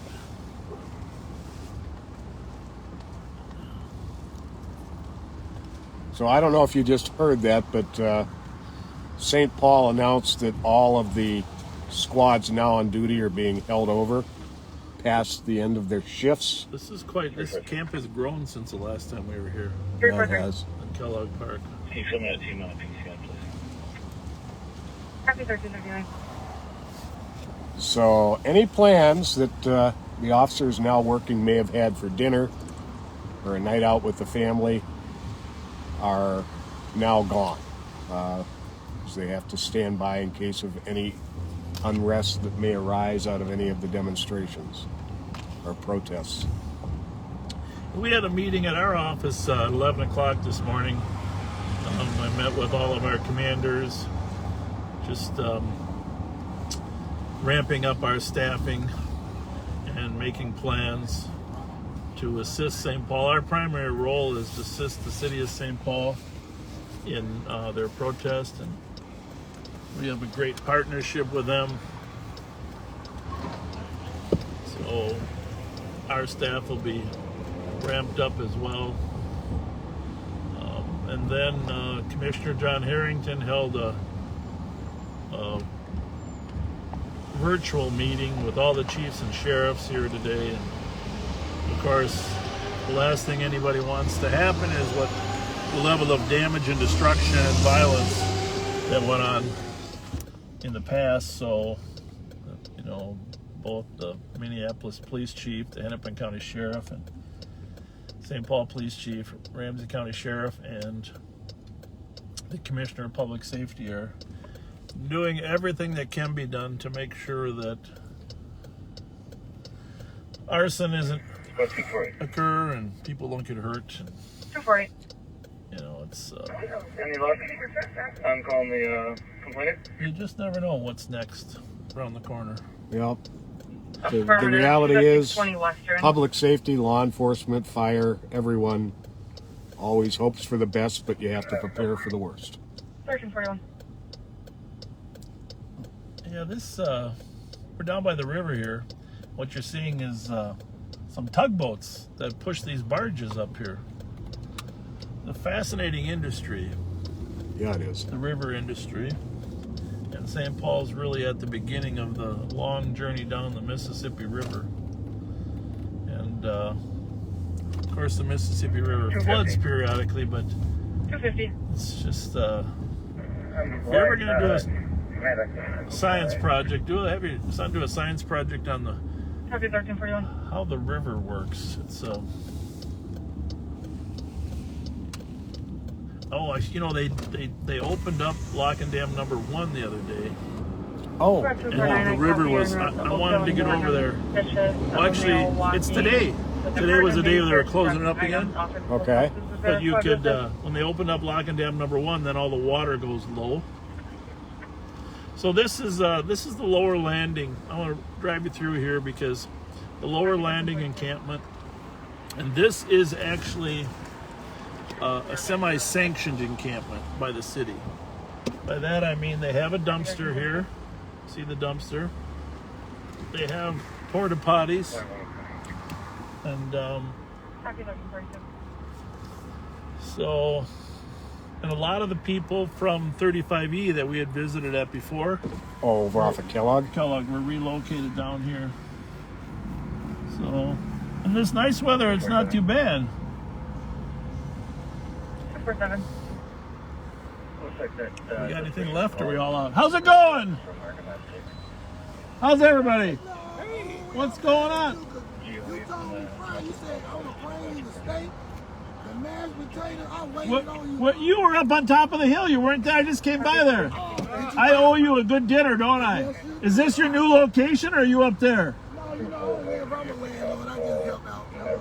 Giving out food. Oh, you were helping out? Yeah, just helping them out. I see you. How about tomorrow night? Where are you going to be? I'll be up at Kellogg. Kellogg? Wherever you be. All right, Pat, we'll start a little early tomorrow night. Yeah. You got a place to cook up there or not? I got a grill, whatever we need. I can bring it. Propane, whatever the help, I can do it. What time? I got to go a little later. Like. You just tell me when. Can you cook at 7:30? 7:30. I'll be at 7, but I'll wait on you 7:30. 7:30. We'll bring the meat. What else do you want? At Kellogg, just some chips, little pots, whatever, give out. All right. Remember, we'll start early tomorrow night. Yeah. You don't gotta be. Huh? Just whatever you can bring, chips. All right. Hamburgers, buns, something like that. Okay, we'll do it. Thank you, my man. Yeah, but you get the grill. Do you need any charcoal, or are you good? I got the grill. We got charcoal. I got something at home. Up on Kellogg. Yes, sir. All right. What's your first name again? It's Cedric. Cedric. I'm Bob. This is Pat. I know you've been doing this a while. That's why I like you, brother. Thank you, Come Cedric. see me at 7:30. God bless. Thank you. Thank you. Like 7:30. 7:30. We'll do some feeding tomorrow. Yeah. That'd Maybe I'll swing by Borchards on the way in. Well, there you go. There you go. Tell Dave we'll pay though. Don't let him give us any freebies. Oh yeah. So he was up at the Kellogg encampment. He's just down here. He said he's a landlord helping out people. So this is probably going to be the primary camp that's semi-sanctioned, that has bathrooms and dumpsters. And the problem, of course, with this location is in the wintertime. Right. The wind really blows down here. It's not like you got a lot of protection from the elements. And then spring will be a very dangerous time with the flooding. Yeah, well, that'll be impossible then. They'll have to be. You have to be relocated. So there's a side. There's probably the best view of the city. The city was built on the river traffic, the railroad traffic, and now one of our greatest challenges is the homeless. Yep. Someone should paint a picture of this, you know? We got pictures of St. Paul, but should paint a picture of St. Paul with the needs that are out there as well. Definitely. We are, of course, our sheriff's deputies. I got to mention our water patrol because this has been a really tough year on them. They've recovered several persons, several bodies. Our sheriff's deputies, led by Commander Eric Brott, and one of our hardest working deputies, Jeremy Bolin, out there working the river. They work the river on a regular basis and the lakes, but this year they had a especially tough year with the number of drownings that there were, and most in the Mississippi, but also in other lakes. You know, of course, Long Lake up in New Brighton was the last one. Remember that woman that was kayaking with her husband? That's right. And she drowned. Just a terrible, terrible thing. But recovering a dead body from a river is not like a memory you want to keep. No. So thanks to our water patrol team. And something I never knew until recently, and you can correct me and adjust my details on this, but is that any water-related death in Ramsey County, the sheriff's That's correct. That's true. Is the lead investigative agency. We're responsible for investigating all drownings. So whether it's even if it's a pool or a bathtub? Pool or bathtub as well. Now the reality is, if it's a pool, we certainly jump in. If we suspect there's any foul play and it's in a bathtub, we partner with the local police agency. Right. Okay. If we think somebody drowned their spouse, we'll call St. Paul or whoever it might be and ask them for their investigative expertise. How's it look that way? Clear. Can I get my case number, please? With this Warner Road, Shepherd Road coming off of 61, I'm keeping half an eye open for that Nissan Kicks. There you go. This would be a likely route for them to come into town.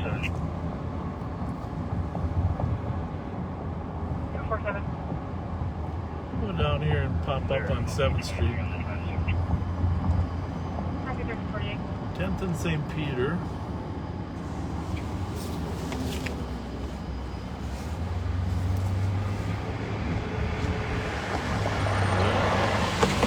See if we can pop up down at this end on Chestnut and go back to 10th and St. Peter.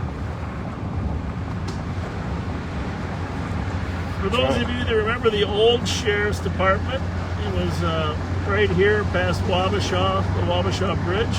Spent many years there. The building has been torn down. We had a beautiful view from our offices of the Mississippi River right here. It's all completely torn down. And I think the county hoped that there'd be some massive river development, but that never happened. And of course, West Publishing was attached there as well.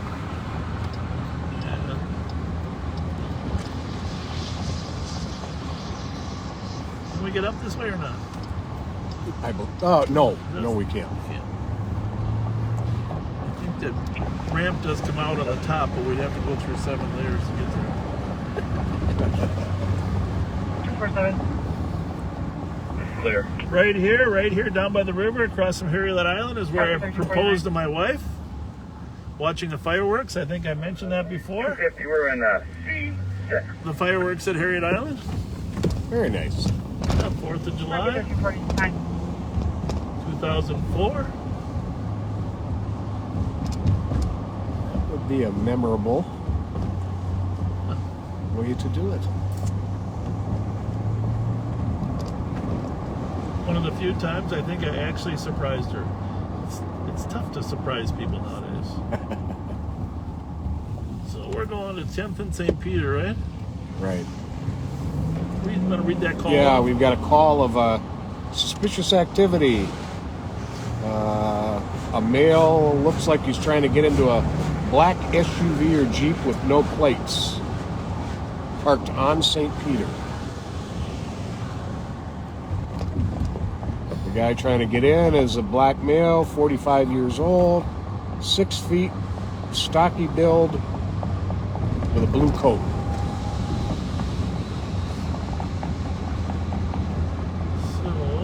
That call's been dispatched yet, but it was dispatched. Okay.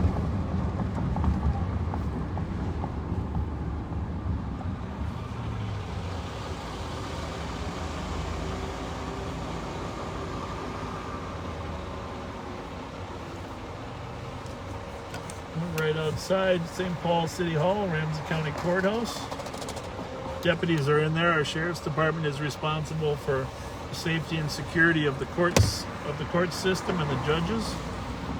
So we have a large contingent of deputies that bring the prisoners to court and protect the judges, etc. We were the first courthouse in Minnesota to have metal detectors and courthouse security here. That was my first time around as sheriff, but you know, there was some resistance to that, but 150 will be on 1649. after all the incidents that occurred nationwide, a lot of people have come back and said, "Hey, thank you. That was a great decision." Yeah, no kidding. So, case in point being after that murder trial just a couple weeks ago, the victim's family and the suspect's family having a shots fired incident right after court. right down here, 2 blocks ahead. Right here, they were 2 blocks out there. They were yelling at each other when they came out. They got in their cars, and 6th and Wabasha. They were shooting at each other. Casings were found on the street. It's 6th and Wabasha in the heart of downtown. One of the things I miss is the old Gallivan's restaurant. Remember that? Absolutely. What's it called now? The Taco Libre? Yes. Taco Libre, but Gallivan's restaurant. The old hangout used to be a hangout for judges, county attorneys, police officers. That was one of my dad's and my regular lunch meeting spots. In my first year on the job, I started in 77, but 1978, they assigned me there to work for St. Patrick's Day. Those were different times. St. Patrick's Day in the 70s and 80s Right. was beyond belief down here. Yeah. I mean, these streets were as packed as Taste of Minnesota or the State Fair. Right.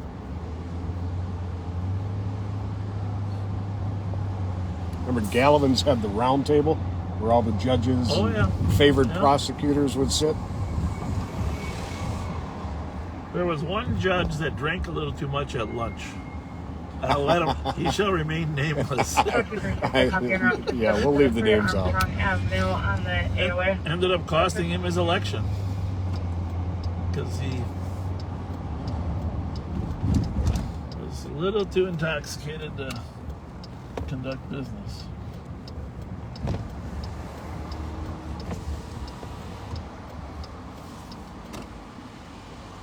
You trying to sneak up, Polsky, or what?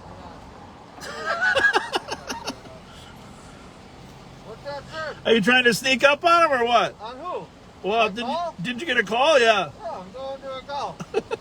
But I had to, you can't drive and talk at the same time. Good. So Well, I had to pull over. That was smart of you. There you go. You never know when you're going to be, someone's going to see it. Well, we're going to follow you up there. All right. All right. See you. Thanks. Mike Polsky, what a great guy. His dad was probably one of the finest guys I ever worked with. Joe? Joe Polsky. Just a wonderful human. Yeah, he was one of the commanders of the SWAT team when I was on the SWAT team. 1354. What's his car supposed to look like that he's bringing in? A black SUV or Jeep. Maybe we should go around to the other side in case it's north, huh? Sure. Oh, looks like he's going north. Looks like he spotted it. We'll go around their side.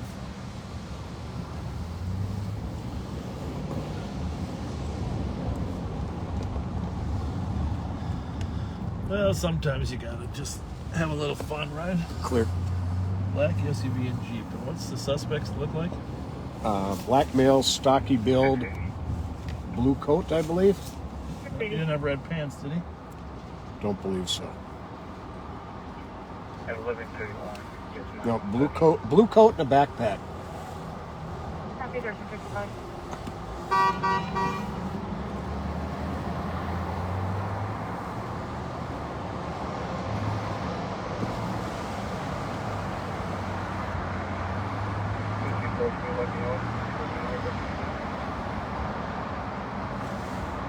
It's open right there.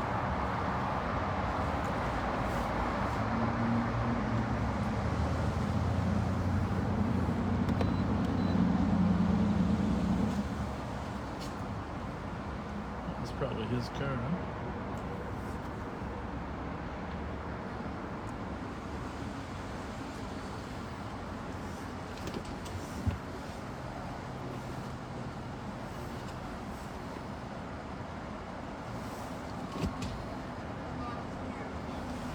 Very good. He looks innocent. He looks innocent. Good to know people are watching out for you. Yeah. Locked his keys in the car. So Officer Polsky is just confirming that he is indeed the owner, and he'll be on his way. 7 copy en route to 1000 Edgerton Street under Suffermato at 1357.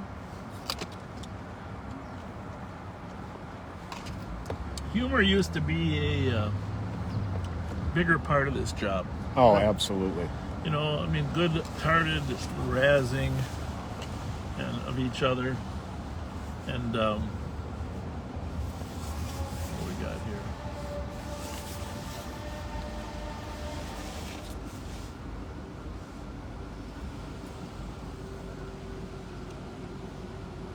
So, congratulations to Sarah. I know you're waiting for your grandson to enter the world. I think I got a message from Dee. There's a lot of people having babies today, I think. Yeah. I think today is the day. So congratulations. There's nothing better. I remember the first words into my son's face. Of course, I got to hold him first because my wife had a terrible labor. Welcome to the world, little Bobby. Welcome to the world, little Bobby. And now he's 15 years old. Unreal. It's unbelievable. It's just it's a really pleasure to raise a child and watch them grow. But back to the humor, because that's one thing that has changed dramatically in police work. Is that for a lot of reasons, well, part of it's cultural. People are just more sensitive than they used to be, right? Absolutely. About humor. The cop police work circle used to be, you know, everybody was kind of fair game with everybody. Right. Like some of the practical jokes that were played on people, if we could write a book out of them, right? Definitely. Could write a book just on the ones that were played on them. Oh, I remember one on Steve Stoll that... Steve Stoll. Do you remember him? Oh yeah. I can't tell the practical joke, but it was completely innocent, but it involved. I'm gonna cut it off there. But the point is that some of that humor is gone, and some of it, humor is a way to sometimes deal with miserable things that you see on the job. Definitely. Right. Definitely. Because you see so much death and carnage that if you just focused on what you saw and you didn't have a distraction, so humor can be a distraction, a very valuable one. And but one of the problems now, you can't really, I mean, even joking about each other right becomes problematic because it's all recorded, and if someone feels that, you know, you're teasing them, and I get that, it's all well and good, but essentially has eliminated so much, right? And some people might not even like hearing that, but cops need to have some form of relief, and unfortunately, you know, I never had that form of relief, but a lot of cops start drinking. Yes. You know, historically, as a form of relief for what they see on the street. And even cops need to have, you know, a mental health check-in nowadays. We're doing more of that now than ever before. You know, some mental health check-ins. Right. I mean, usually your family and your children can provide some relief, but not always. Right. So just remember, if you want police officers to keep some level of normalcy, it's just like people going to war and being in war for a year or two. You know, 250, go to 4, please. What they see in the mental and the trauma that they suffer. But 20 years of law enforcement, even those firefighters, you know, there's a new piece of legislation where the firefighters get now have assumed post-traumatic stress syndrome for if they have some mental health or early retirement issue. Right. Well, jump here in here at any point because I know There were, well, you know, I was going to say I just saw a recently published study regarding critical incidents, and that the average civilian will experience 1.5 to 2 critical incidents in a lifetime. And the average police officer will experience an average of 800 critical incidents in a 20-year career. Yeah. And that takes a toll. There you have it. There you have it.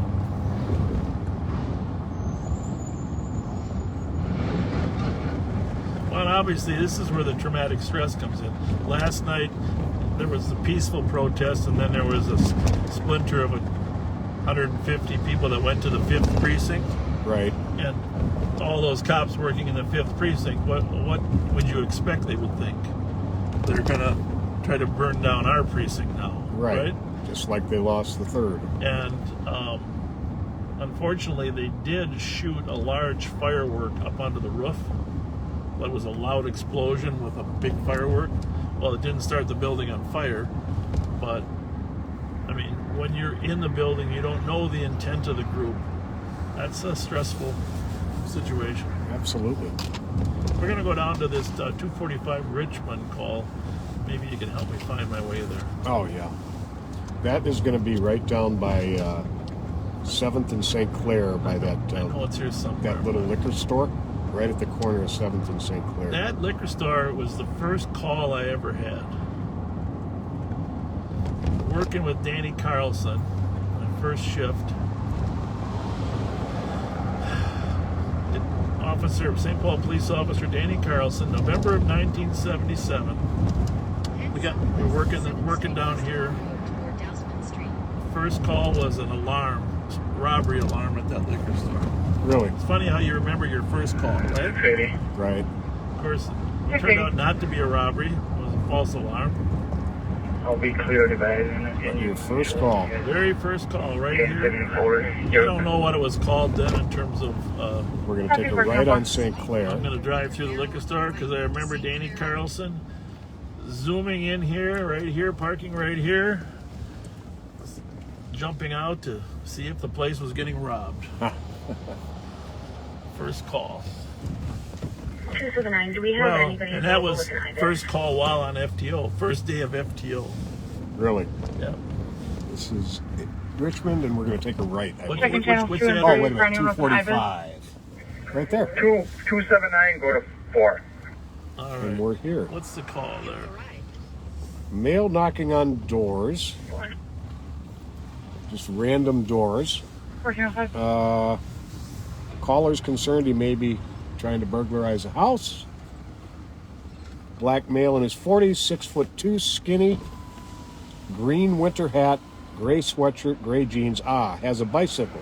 Sitting on the ground by the BP at 7th and St. Clair. Okay.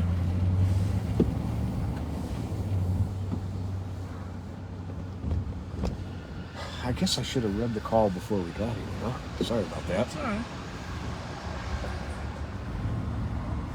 So, I totally could have snuck over here. See if you can see.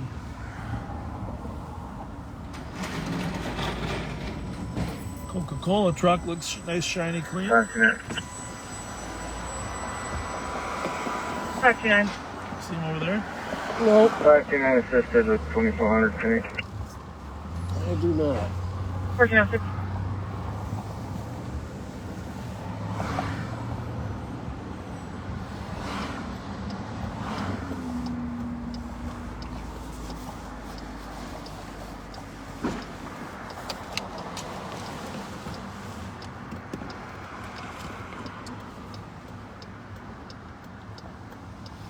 Time is it? 2:06. We're only going to go to 3:11 today. Our apologies, but we'll be back tomorrow night, and we are going to start early, but we're probably not going to live stream the part where we're helping them get the food, right? Right. We'll get here early. We'll start by 9:11, but probably a little bit earlier than that. 150. So you know. We're going to be en route to... Let's go down. We'll drive around here, see if we can find the guy on the bicycle. Transport 1. Fortunate 7. What do you think? Nothing down there, huh?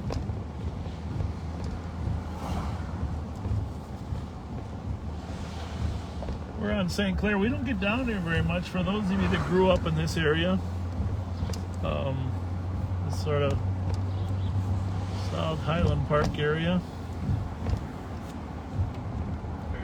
Park Security I 570. raised my two oldest for most of their 570. lives until high school and college. Put me out on a Up at parking lane 912 at St. Bolt Clair, Park. right by the Linwood Rec Center.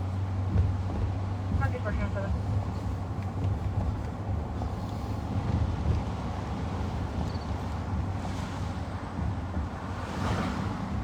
Nice neighborhood.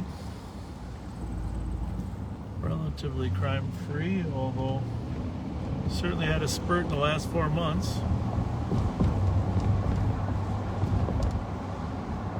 Mancini's there, back on 7th and St. Clair. We just left there. Open for lunch and dinner. If you're out and about, good social distancing in there, great food. Recommend the walleye sandwich for lunch. Although yesterday I had the chicken sandwich. This guy doesn't have a bike, does he? No. You know, the chicken wings they have there for special occasions at Mancini's, like retirement dinners and such. Boy, do I wish those were on the menu all the time. 245 Richmond on the mail knocking on Yeah, doors. no one's done more for the community that, you know, feed the troops too, and all the stuff Pat Mancini and John Mancini have done for the community. It's yeah, they're amazing family. Yeah. So we're westbound on St. Clair. 236. I will go with. You can cancel or clear this one unfounded.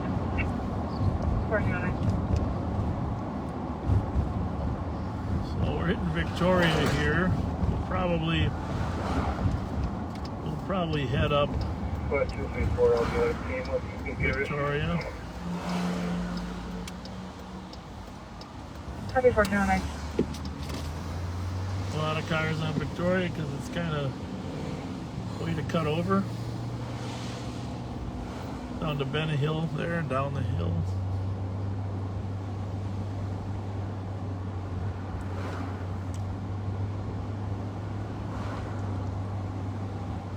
Is that beautiful or what? This is stunningly beautiful.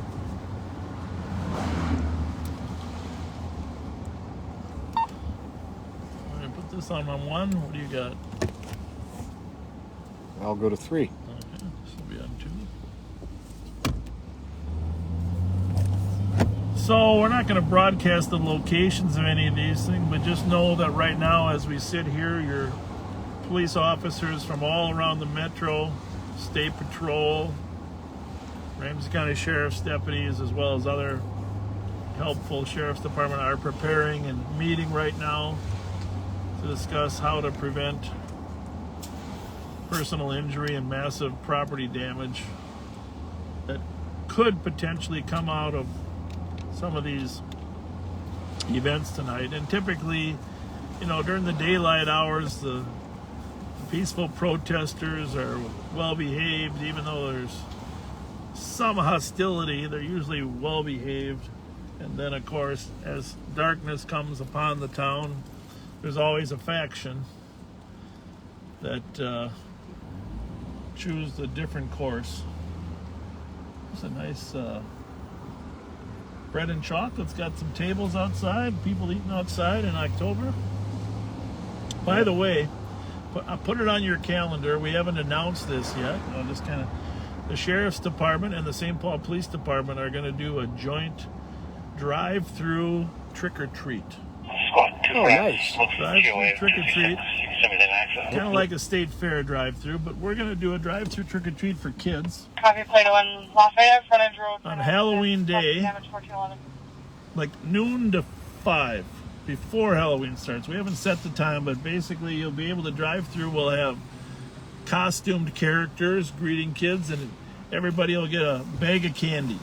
Nice. But right at the law enforcement center, assuming that some of this has dissipated by then.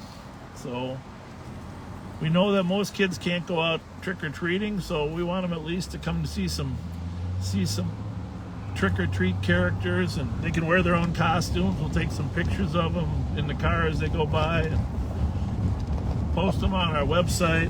What fun. Park Security 570. Plan on coming down to the Ramsey County Sheriff's Office, St. Paul Police Department complex on my way. 11's available. Halloween We'll afternoon. I think that it's a Saturday. The 31st is a Saturday. I think other than that, we should move Halloween to like the 13th of October. Because it's nice out, right?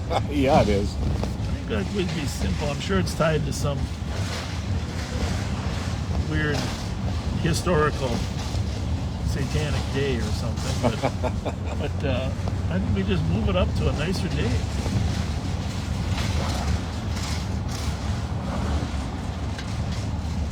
So we're northbound of Victoria at Laurel.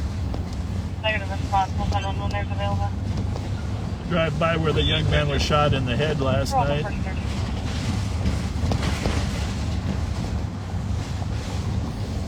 Like Pat said, 2 people are in custody, but we don't know the circumstances. Sometimes there's always a complicated explanation, right? Yes, indeed. Happy 1413. So we're westbound on Selby from Victoria.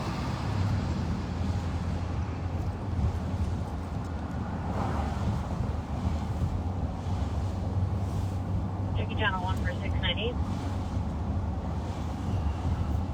698. 698. Can you take 3, please?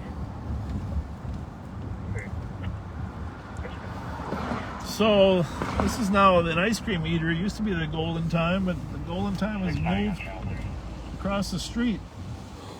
Kansas Park Security 570 at Bluff Park, 678 Brown Avenue on the trail.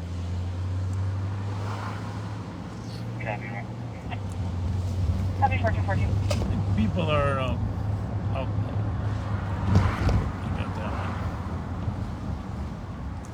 So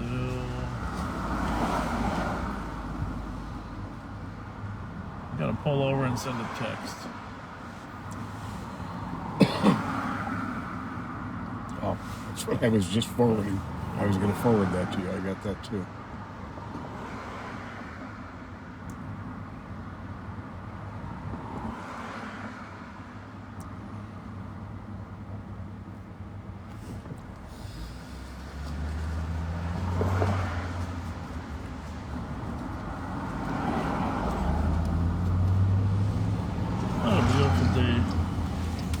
Anybody wants to commit crime on a day like this, right? You'd think not. But there seems to be some people that always want to surprise us. Chatsworth and Dayton.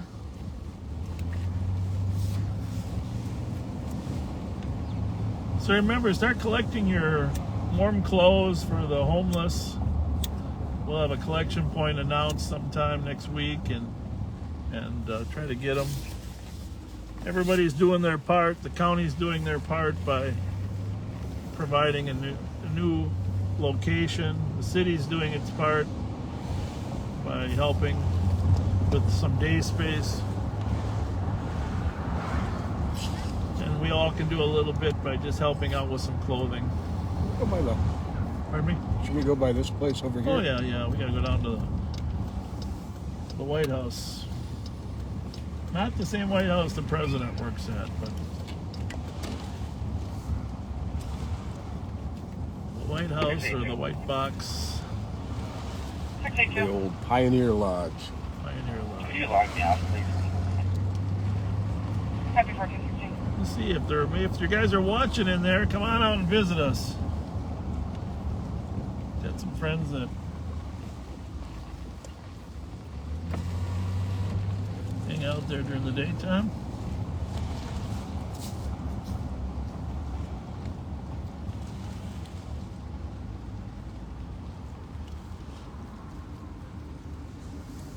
happening, guys? What's going on? How those Vikings doing? Man, you know the damn Vikings, they went for damn.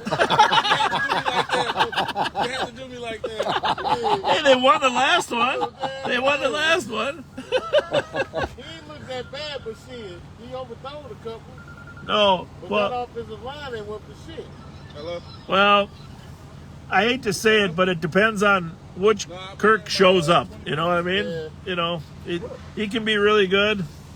I already talked to him. He told me But he's scary in that pocket. if that receiver hadn't juggled that ball that they called, we would have lost that one. You know, we got lucky there. Yeah. It's just like we talked about though. If you spend $80-90 million on a quarterback, the first thing you should have did was protect him. Wouldn't you think? Yeah. Well, that's a good point. Yeah. That's a very, very if good you got point. a pocket quarterback, you need to protect him in the pocket. Anybody can look like a superstar if you got time. If you don't got time, Yeah. I can go play quarterback if I think Bottom line. That's a gonna very. get hit by a big motherfucker like me running the 40. And You 5'2". could probably protect them. Shit. I'll be 56 in 7 days. Yeah, well, you look good though, man. You look good. You look good. Who's in here today? Anybody? You guys just coming out, or you been in there yet? We were gonna. No, one of my Mason brothers was in there. Andre Star Wars in there today or not? No. No. No. Who else? Who else? Lenny in there? Lenny in there. He is. Yeah. Oh, shoot. Yeah, Lenny in there. Well, can you? Oh, you want to go in and tell them to come out? Yeah. Say hi to us? Yeah. Yeah. We're gonna go. We're Pull gonna. up, go on in. Yeah. We're Yeah, gonna I'm gonna go talk to Lenny. All right. Hey, great to see you guys. All right. Take Have care. a good day. Thanks for Better visiting. luck Sunday.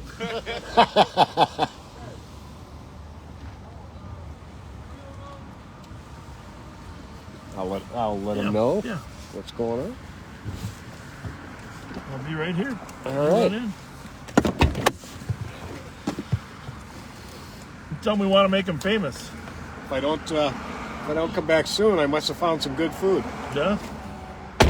That's the food I'm not worried about.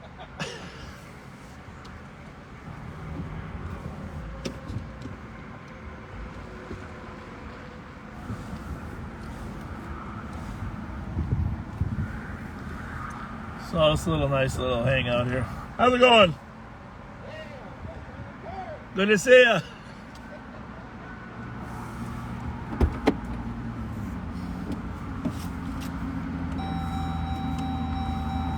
What's going on? Hey, you got a shirt that says Johnny Babies on it. Yeah, that's how. Me and Johnny do casino tours. He did what? We do casino bus tours. Me and Johnny. You do still? Yeah. That's awesome. I didn't know that. We go like every 2 minutes we take. You know, I love that guy. Please say hi to him for me, you know. 'Cause, I thought you were gonna give me a job, man.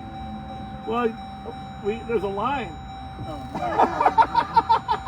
Hey, Kenny, what kind of job you want? You're running this place. What's wrong with that? Well, we're doing a lot of that. You know, I got Star Wars doing that. I got Star Wars, and I got Lindsay part-time. I know. Isn't that something? We love having them. How's it going here? I don't know what's going on with my car. It's beeping. Oh, there's no... So what made you get back into a uniform, man? I mean, I never wanted to leave. I lost the election. you could have went somewhere else. Yeah, but I Wait, how long was you retired before you became service? 5 years.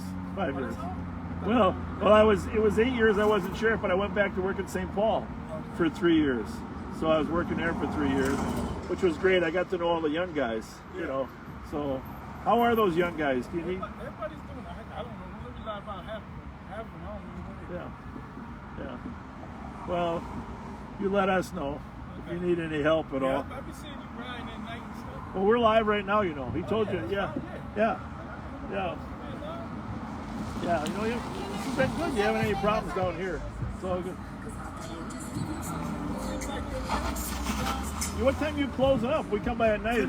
I was going to say you're kind of closed up at 10. Well, thank you for everything. Say hi to Johnny Price for me, will you? Tell him I said hi.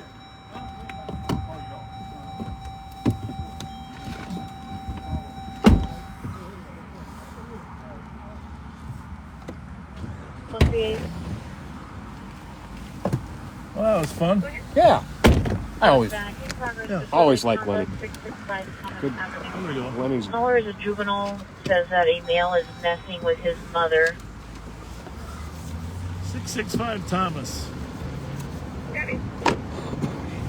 Oh, we can 139, you can clear this booking for head over there. Yeah.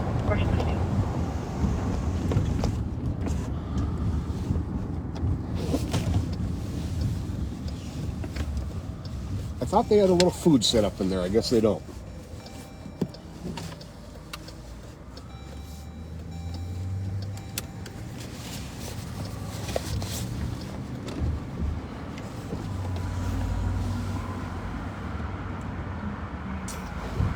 Somebody's messing with his mother. Hard to tell what that call means. I was thinking really, I always use that phrase, you don't know what's around the corner, because you really never know what you're about to get into. Right. Encampment 138. Whoa. Okay, you were there. I missed something. Yeah, the guy almost hit me from behind. I was going to stop and talk to that Chicago Bear fan.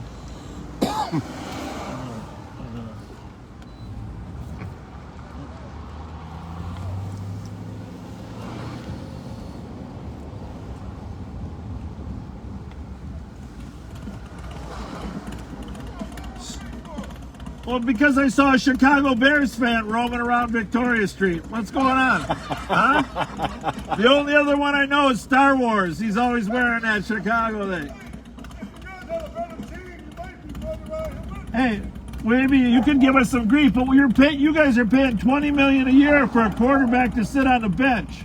187. We now have the mother of the Trubisky. line sitting the male trying to punch her, so she burned his face with a You lighter. gonna trade him to us? Yeah. We get everybody's reused quarterbacks. Fire. See you later. Thanks.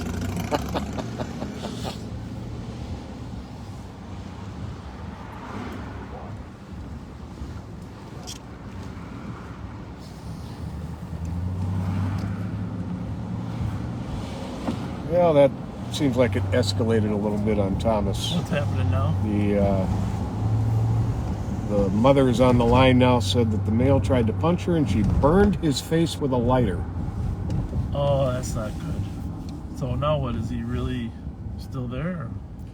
From 187. From all Probably the appearances. male is in her garage. Be a white male, 42 years old, 5'8", could not give clothing. Oh, you know where that is? White male named Jason. That's the garage. Oh, is it 665 or 665. Okay, that's a different one then. No, that garage we always stop at on the back Right, side of the where gas they're station. always partying and playing pool. Yeah, but that's further down. All right, well, he's a white male named Jason. White male named Jason. All right, well, we're northbound on Victoria. Thomas is 4 blocks north of University. And what did she burn him with? A lighter. I saw somebody get burned with an iron one time. That wasn't pretty. Oh. I don't know what's worse, getting burned by the iron or getting hit with it. And of course, the few times I'm sure we all dealt with hot grease being thrown on people. Jesus. That's the worst. Remember now, these large blocks are 60 apiece. So Victoria was 860, Avon's 800. We're going to be at Grotto here, will be 740. And then we're going to go down to St. Albans, which is 680. Then we're going to take a right and we're going to go in the block. Remember, for those of you that don't remember, 240 numbers for every half mile in St. Paul. Large blocks are 60, small blocks 30. So we're headed in the alley. Supposedly he's in the garage. What's the description? White male, white shirt, khaki pants. His name's Jason? Yep. 5'8". 187. Apparently the mother is now requesting a cancel. I'm not sure if you'd like to cancel, if you'd just like to make sure she's all right there. Yeah. Keep me around. Right here. 426. There. Nope, next one. Right there. Well, see, so what happens is sometimes the suspects come back in and threaten them. Hang on a second. Yes. Hello? Hello? So, we're That going sounds to like a check on fire this truck, woman. right? Yes, it does. We'll be right back with you all. We will be back soon.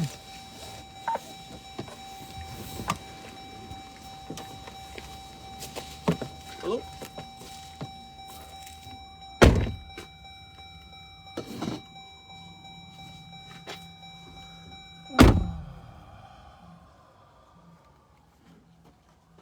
I think I'm gonna grab a mask, huh?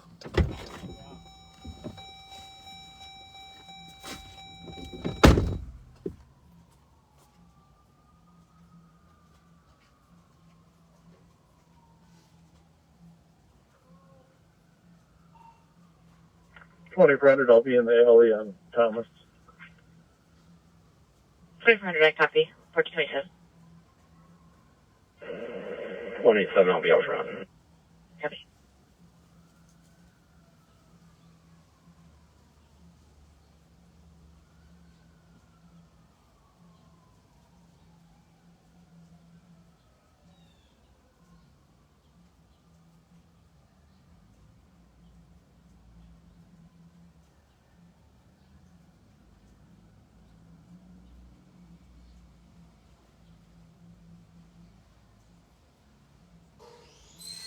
Arriving. 428.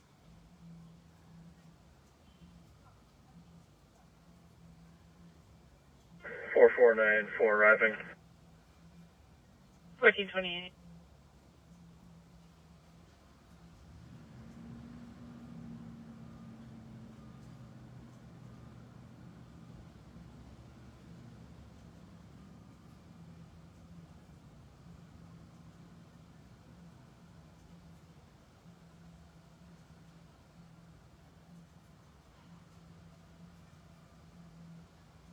Two,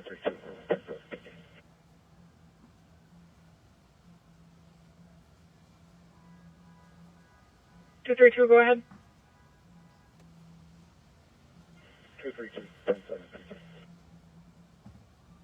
Copy 1429. 7. Just some mulch that's smoldering. About 75 yards east of the front entrance. Copy 4327, you're clear. Copy from the scene.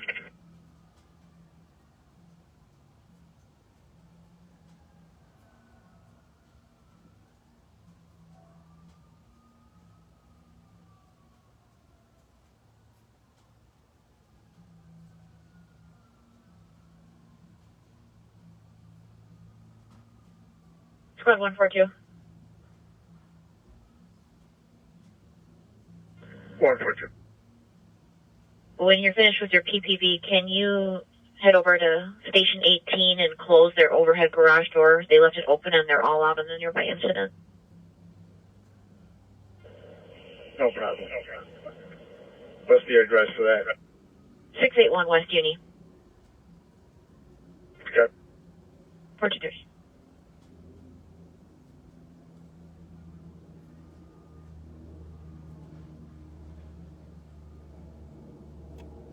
$52.82, $52.86.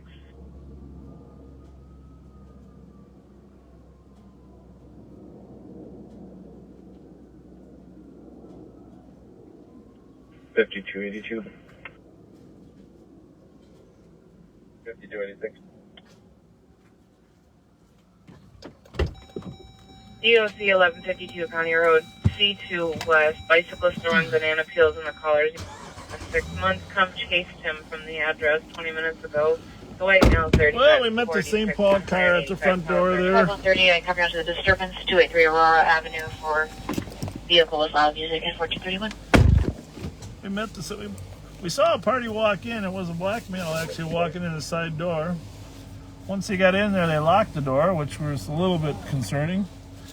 But the St. Paul car was able to meet and talk to her at the front door. Copy. And she had no interest in any help, and she sounded very assertive in that she had no fear.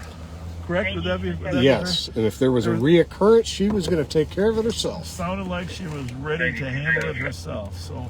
This medic's 1973 Whitaker Street at Lovely Nails. 70-year-old female, conscious breathing, who feels like she's going to pass out, having chest pain. She's in a silver Honda SUV. This is on 1, is it? Should be on 1. I put it. I hit the scan button just so people could listen. Sure.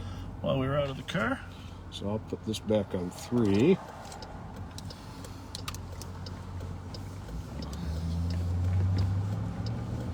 See, the thing is, if you watch, I don't know how many segments we have, 30, 35 now, something like that. Yeah, somewhere in there. If you watch just these segments,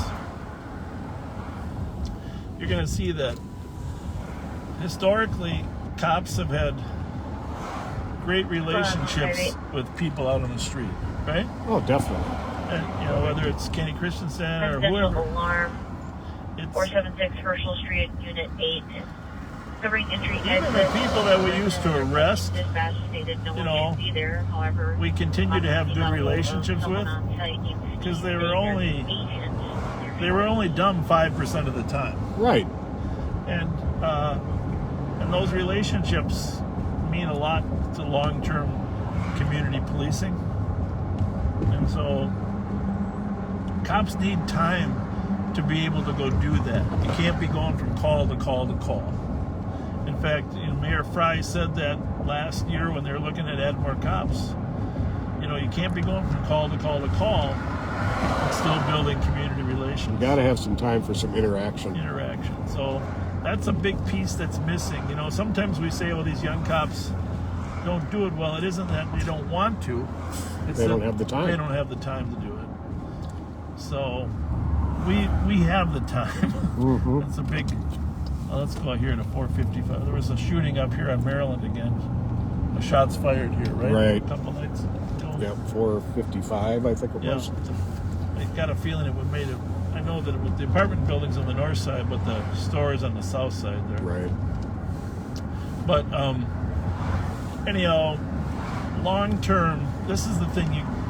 It isn't just about having a community relations department. I mean, we have one. That's what Mary Kay Skelly's group does. It's great to have that.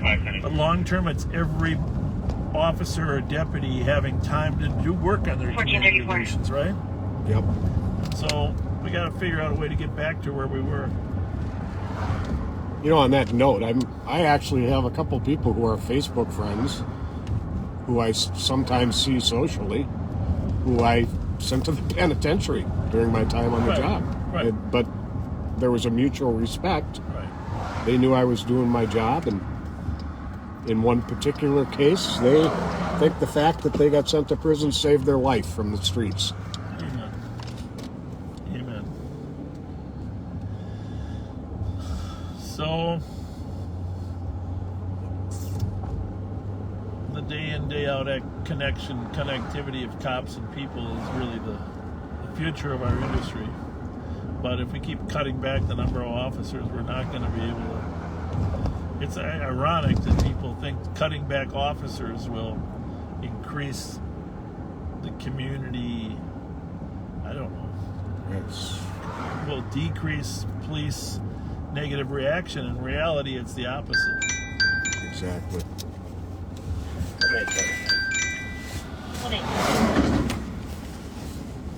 Yes, sir. SNR 139, 24 hours, 138. 4236.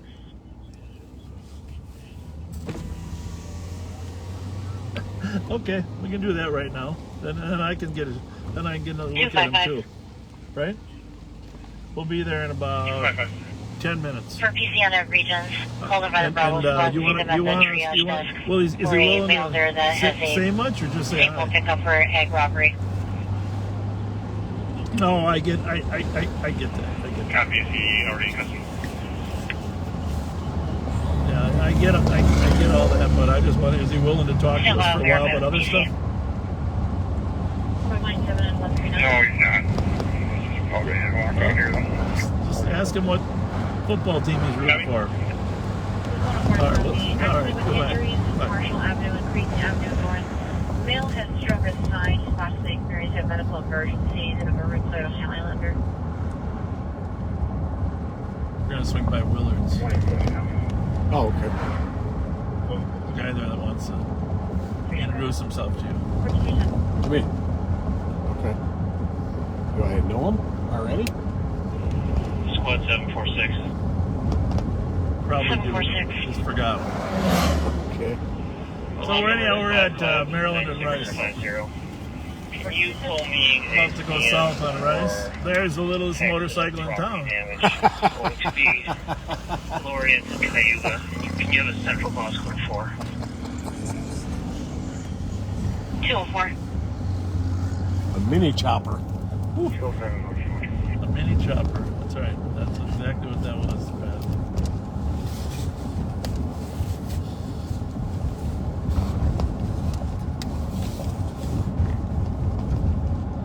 You know, it's just hit me now. I didn't have lunch today. Neither did I.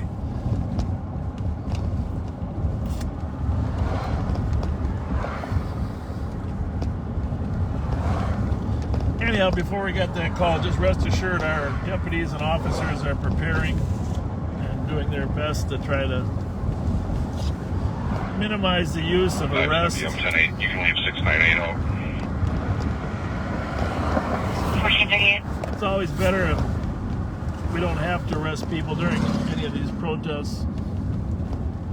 But it's always just a few that cause the problem, right? Inevitably.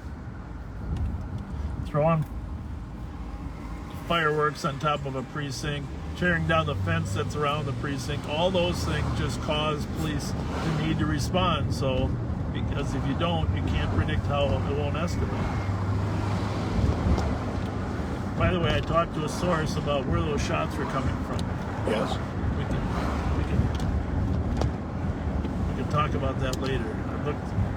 It was way back where the alley is. Okay. I looked for casings. I didn't find any.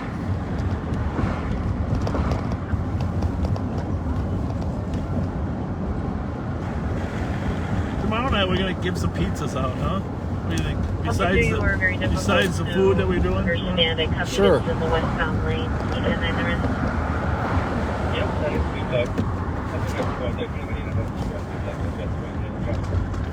Yeah, well, you know there's probably block the westbound lane traffic. 27 Marshall. Where's that at? Somewhere way west, I believe.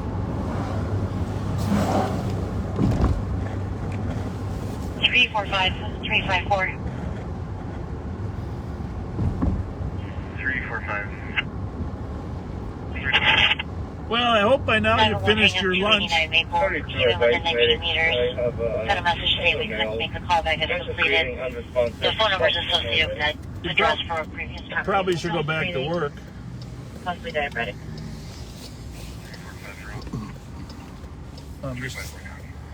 We'll be going about another half hour here. Yep. This is why I never really enjoyed days. Just way too much traffic.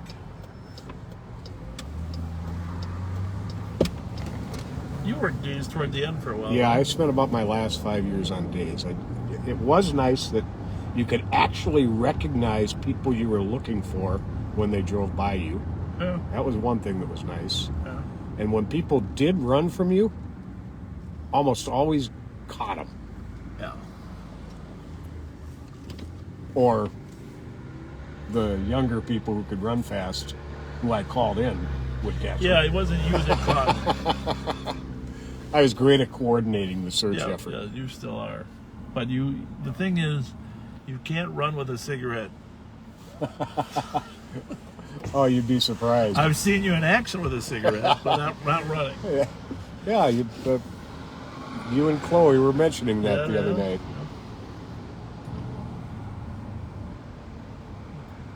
You know, I have seen two Lexuses like the one we're looking for, but different colors while we've been working here today, but we were in the middle of other things when I saw them.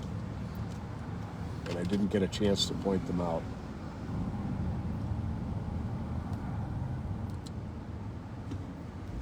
said 2 Lexuses. I wonder if that would be 2 Lexi. That's a good question. Yeah? Good question.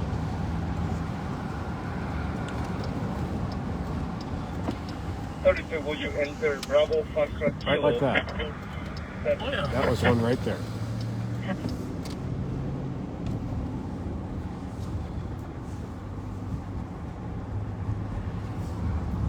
Well, there's another. This is what happens in stress. There's a Cesar Chavez over there in the old Concord Street. There's a assault in an encampment directly across the street.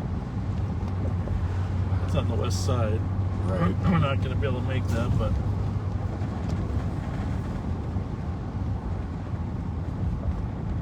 the thing about homelessness is one of the key issues. I mean, you know, obviously the last 2 years since, or a year and a half since I've been back, I've been trying to learn more and working with different people. Is one of the key things is the ability to get a good night's sleep. Oh yeah. In order to have any chance at being functional during the day, I mean, you can go a couple days without sleep, right? But right. Sleep deprivation over the long term for people that are homeless, especially if you don't, you know, have warmth in a place that you can really sleep, and your safety is a concern. That sleep deprivation adds up after a while until your brain is not working functionally. It takes a huge toll. So, I mean, all those. I mean, the thing about it is, all life is like that same building block, Maslow's hierarchy of needs. So.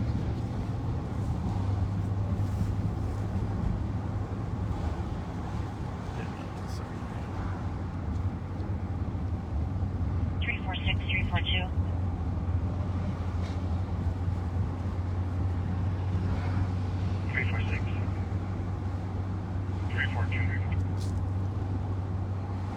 For an alarm at Parkway Liquor 301 from Wheelock Parkway East, it's unknown if it's audible or silent. Covers a hold up for the register. 346, copy. 342, copy. 1444.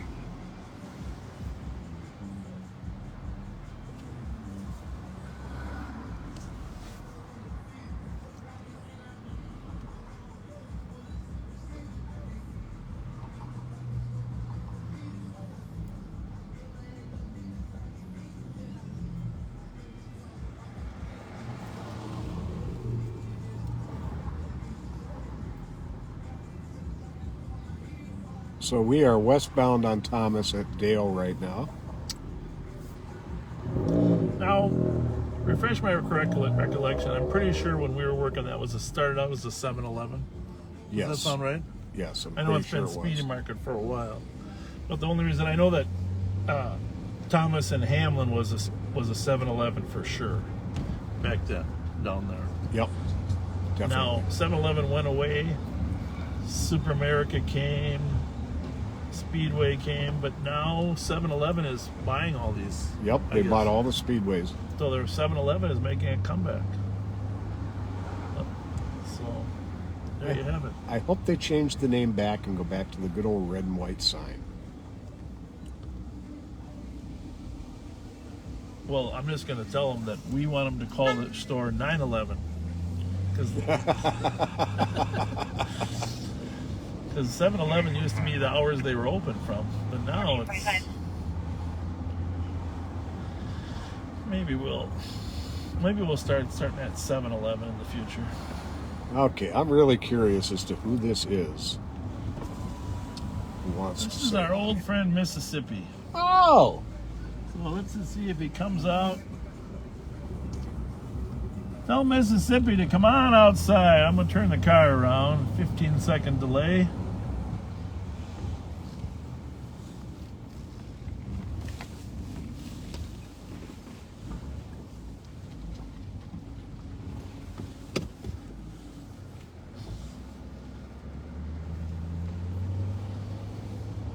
Might have got camera shy.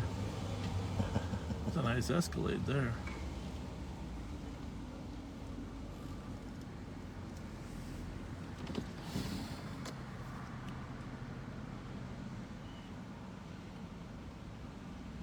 Let's see.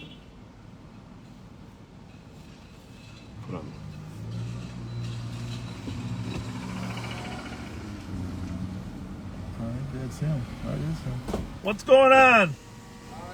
What's happening? God, Still working? You should be retired. I was. I got brought back. Got brought back. How you been? Well, I'm trying to move back here. Are you? Yeah. Where were you?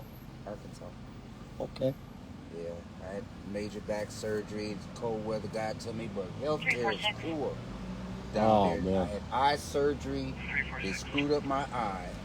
TC may contact So inside. I'm Please get have better attention at all. healthcare, and Trip. my family's here, so In the process of contacting you. trying to move out of Okay. ways. Yeah. Family is everything, man. Yeah, kind of, sort of, but I got some toxic family members. Oh. I really do. Yeah, so I'm just back here to try to find a place. Bring one of my cars here. I fly out, and I got a little bitty Toyota. So get the rest of my stuff and come back. You know? Welcome back. Well, yeah, not totally yet, but I'm back. Thank you, though. Yeah. Yeah, it's good to see you. I haven't seen. I thought you had just laid your hat down and you know what I mean? I just thought that you was The sheriff lured me back in. and somebody was acting a fool out here with all this burning rubber and everything. Just today? How you doing? How are you? Yeah. I'm hanging on, man. He's out here. Good. I'm Mississippi. I'm the one you've been asking. Yeah. Good to see you. What's up, Flake? Good to see you. How you been doing? You're looking. Why don't you get any older? Hey, man, genetics. Huh? Genetics. What? Genetics. No, we're good for the business here. Genetics. Good to see you, guys. Good to see you. Hey, Kurt. How are you? Man. How are you? Good. Good to see you guys. Flex, what's going on, man? Well, we're just enjoying the day. How about you guys? Hey, man, just trying to stay alive, man. Yeah, well, you're looking like you look good. Life's been good to you. Hey, man, you need to Life's get been some good to people you. out here to monitor this at night. Well, there was some shots fired here the other night. We thought maybe it was Michi. Ah!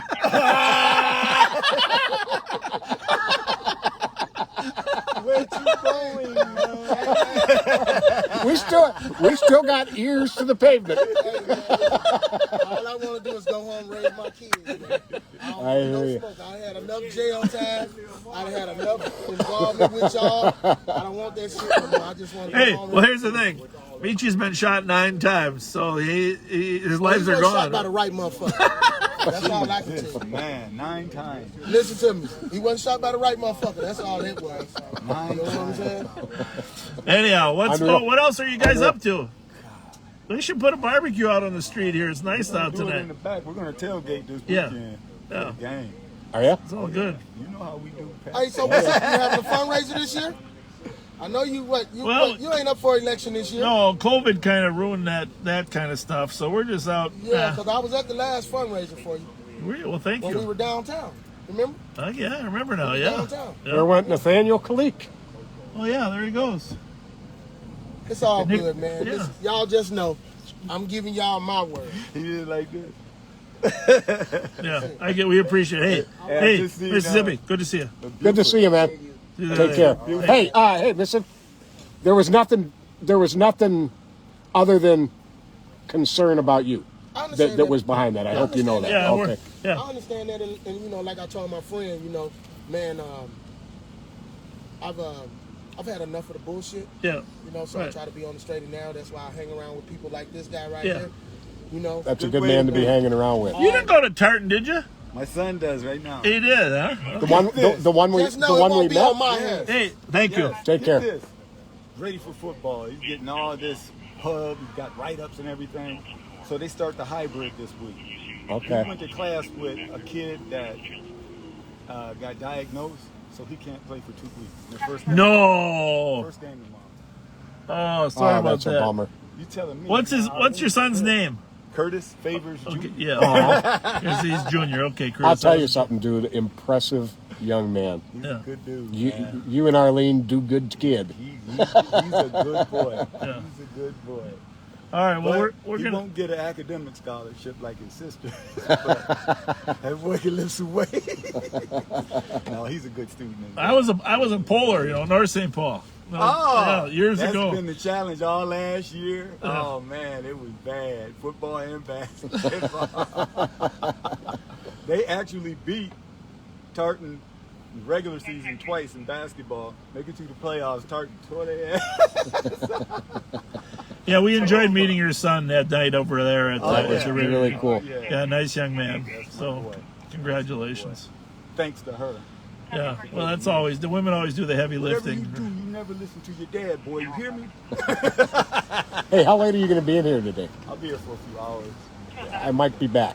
I'll be here. Like, soon. All right, later. Thank you, guys. Take care. Panhandler 460.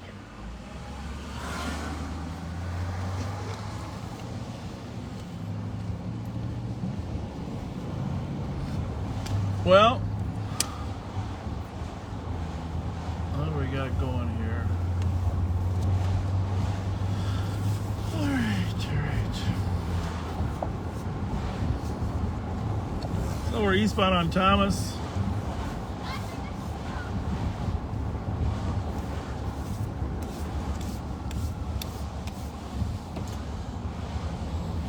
Oh, I got the lights on in the back. I was wondering why people were looking at us. Well, we're going to head back to the office. Got to do some paperwork, get ready for this evening. Bravo 484. Hopefully, most people will realize it's not law enforcement's decisions about who's bailed out and who's not, right? No, it's not. It's the Constitution of the state of Minnesota and the court system, the judges. And interestingly, if the push nationwide to eliminate the bail system ever takes hold, it'll be a whole different situation altogether for everyone. Yeah.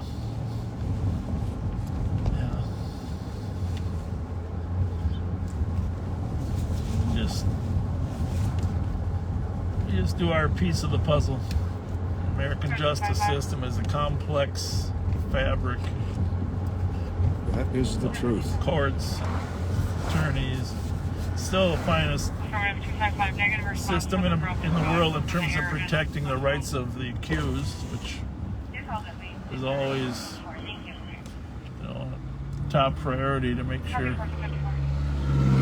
whoever people are. I mean, of course, there's thousands arrested every year, and everyone's rights are important to be protected. From the time the officer stops you in the car and detains you, conducts an investigative search or arrests you, so we're all of those steps are guided by Supreme Court rulings that tell us what we can and cannot do. Exactly.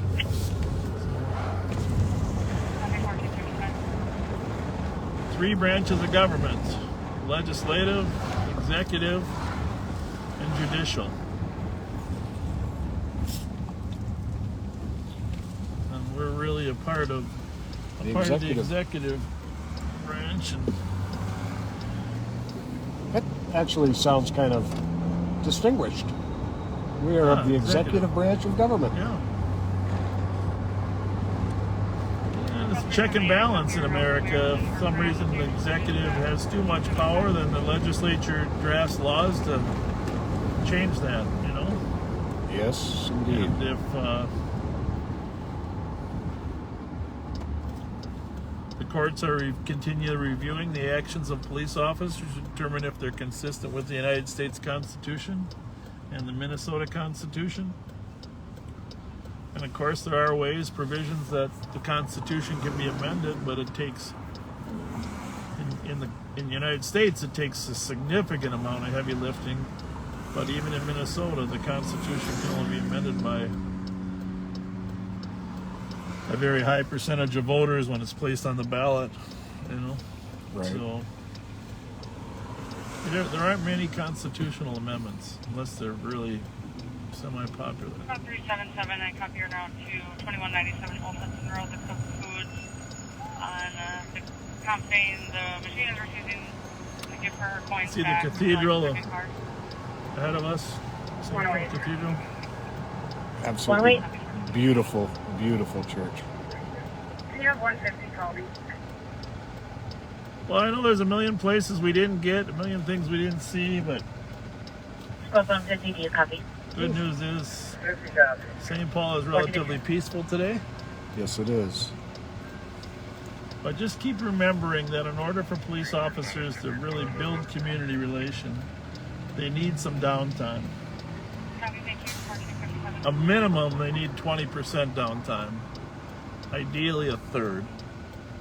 Really, to build relation. That would be ideal. But a minimum 20%, and I have to tell you, we know from the calls of service and how cops are going call to call that downtime is probably around 5%. If that. Yeah. So.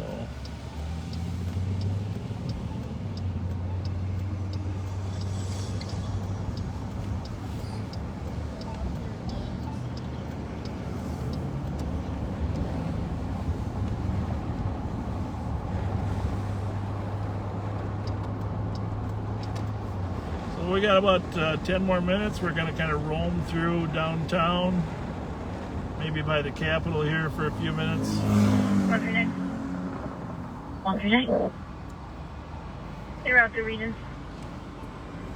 Of course, if something major happens here in the next 10, we'll stay on.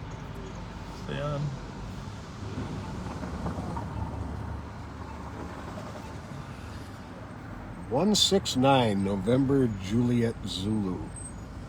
169 November Juliet Zulu.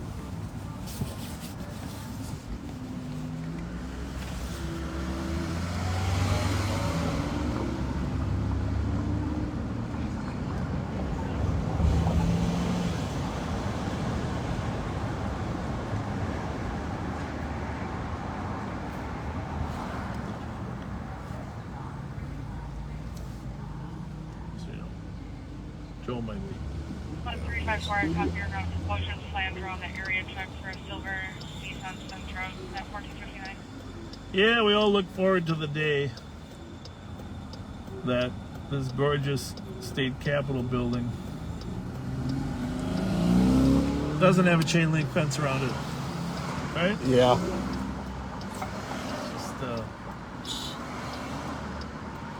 It's a different time. Different time indeed.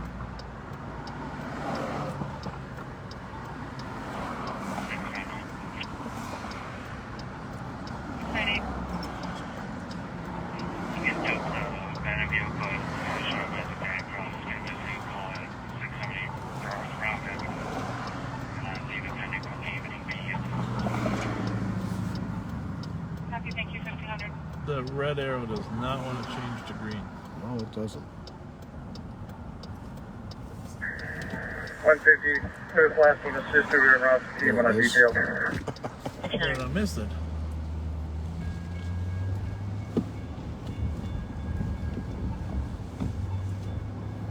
Yeah, what a gorgeous building. Boy, in this sunlight, it's just absolutely phenomenal, this Capitol.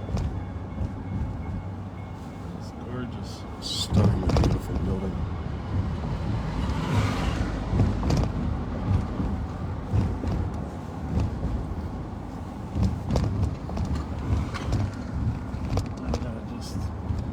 Just for those that are from out of state that might be watching us today, I just got to get you a good view of our state capitol.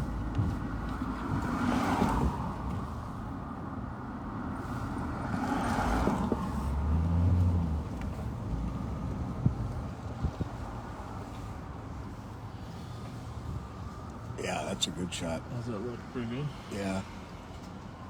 I'm going to tilt it up just a little bit so we get that spire on top. There we go. I'm just going to pull over across the street and get a better one. What I'm going to do is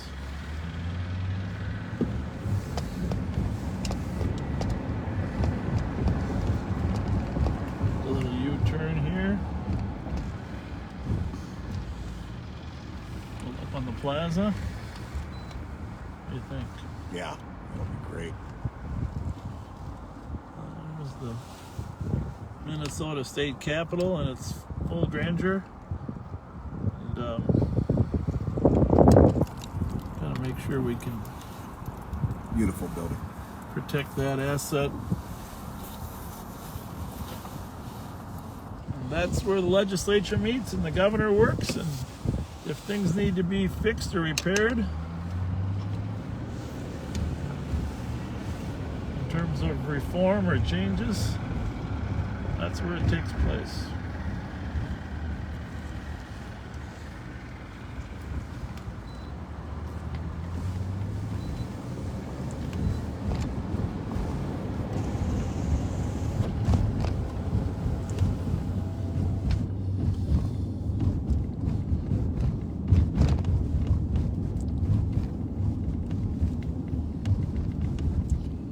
Supreme Court building there, right? Yes. I think that's right next believe door. so. Yep. And Judicial. maybe Friday night we'll highlight and talk a little bit about the Supreme Court building. We just had a sample of all of the legislative branches, or all the branches of the state government just now.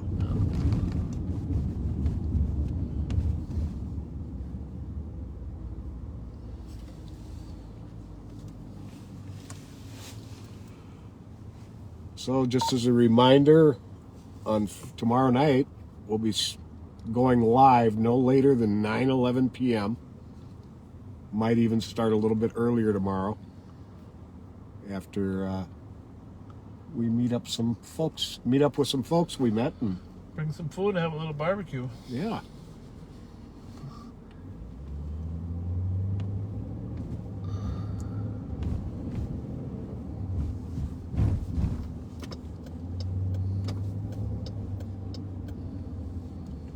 Very quiet on the radio.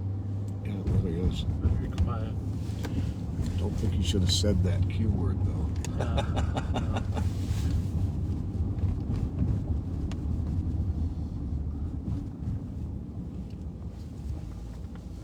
138, covering us. This is 2136 Bayard Avenue.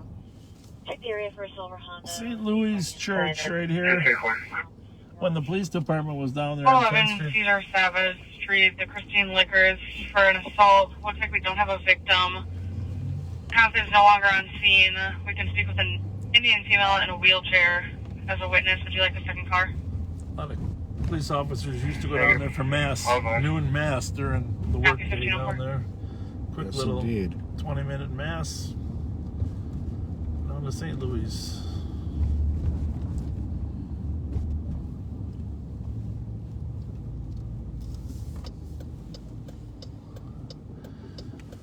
We're down here at the Wells Fargo place, formerly the World Trade Towers.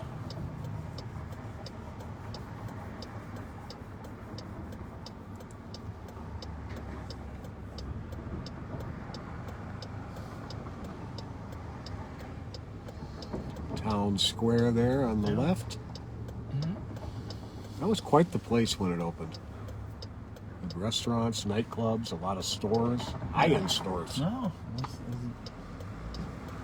Yeah, that was back.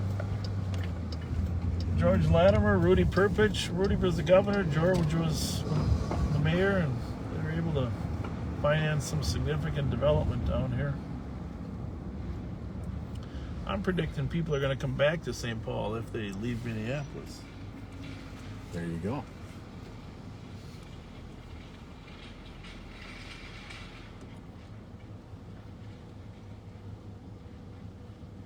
Some days being the smaller twin is a plus.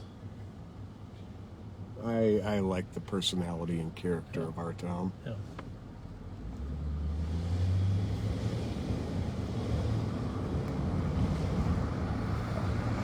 The Golden Rule still got their awning out there, huh? Huh. The Golden Rule. That's been the Golden Rule for 50 years. 55, 60. Thank goodness. I mentioned how my mother used to bring me down here on the bus and go shopping at the Golden Rule.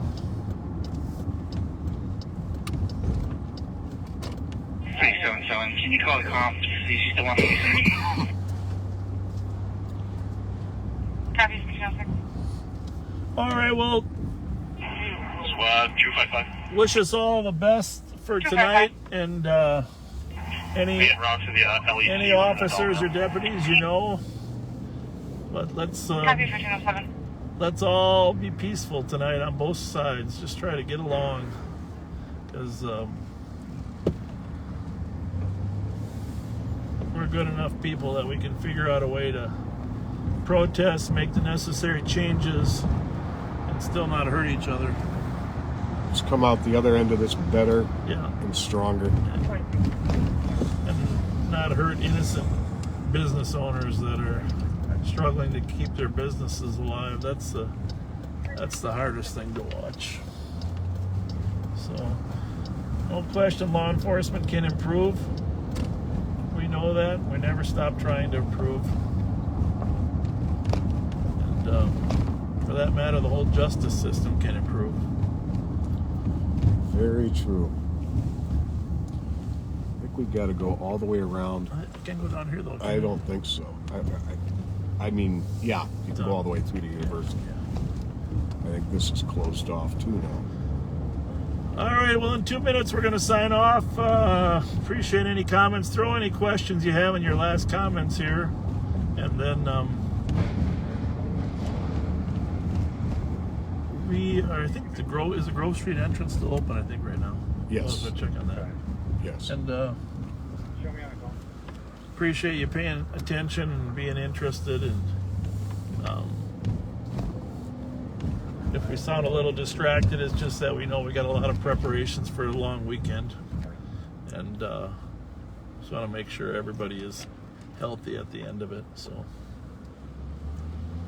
I don't know if we can get through there. let's see. We're going to find out. Yes, we are.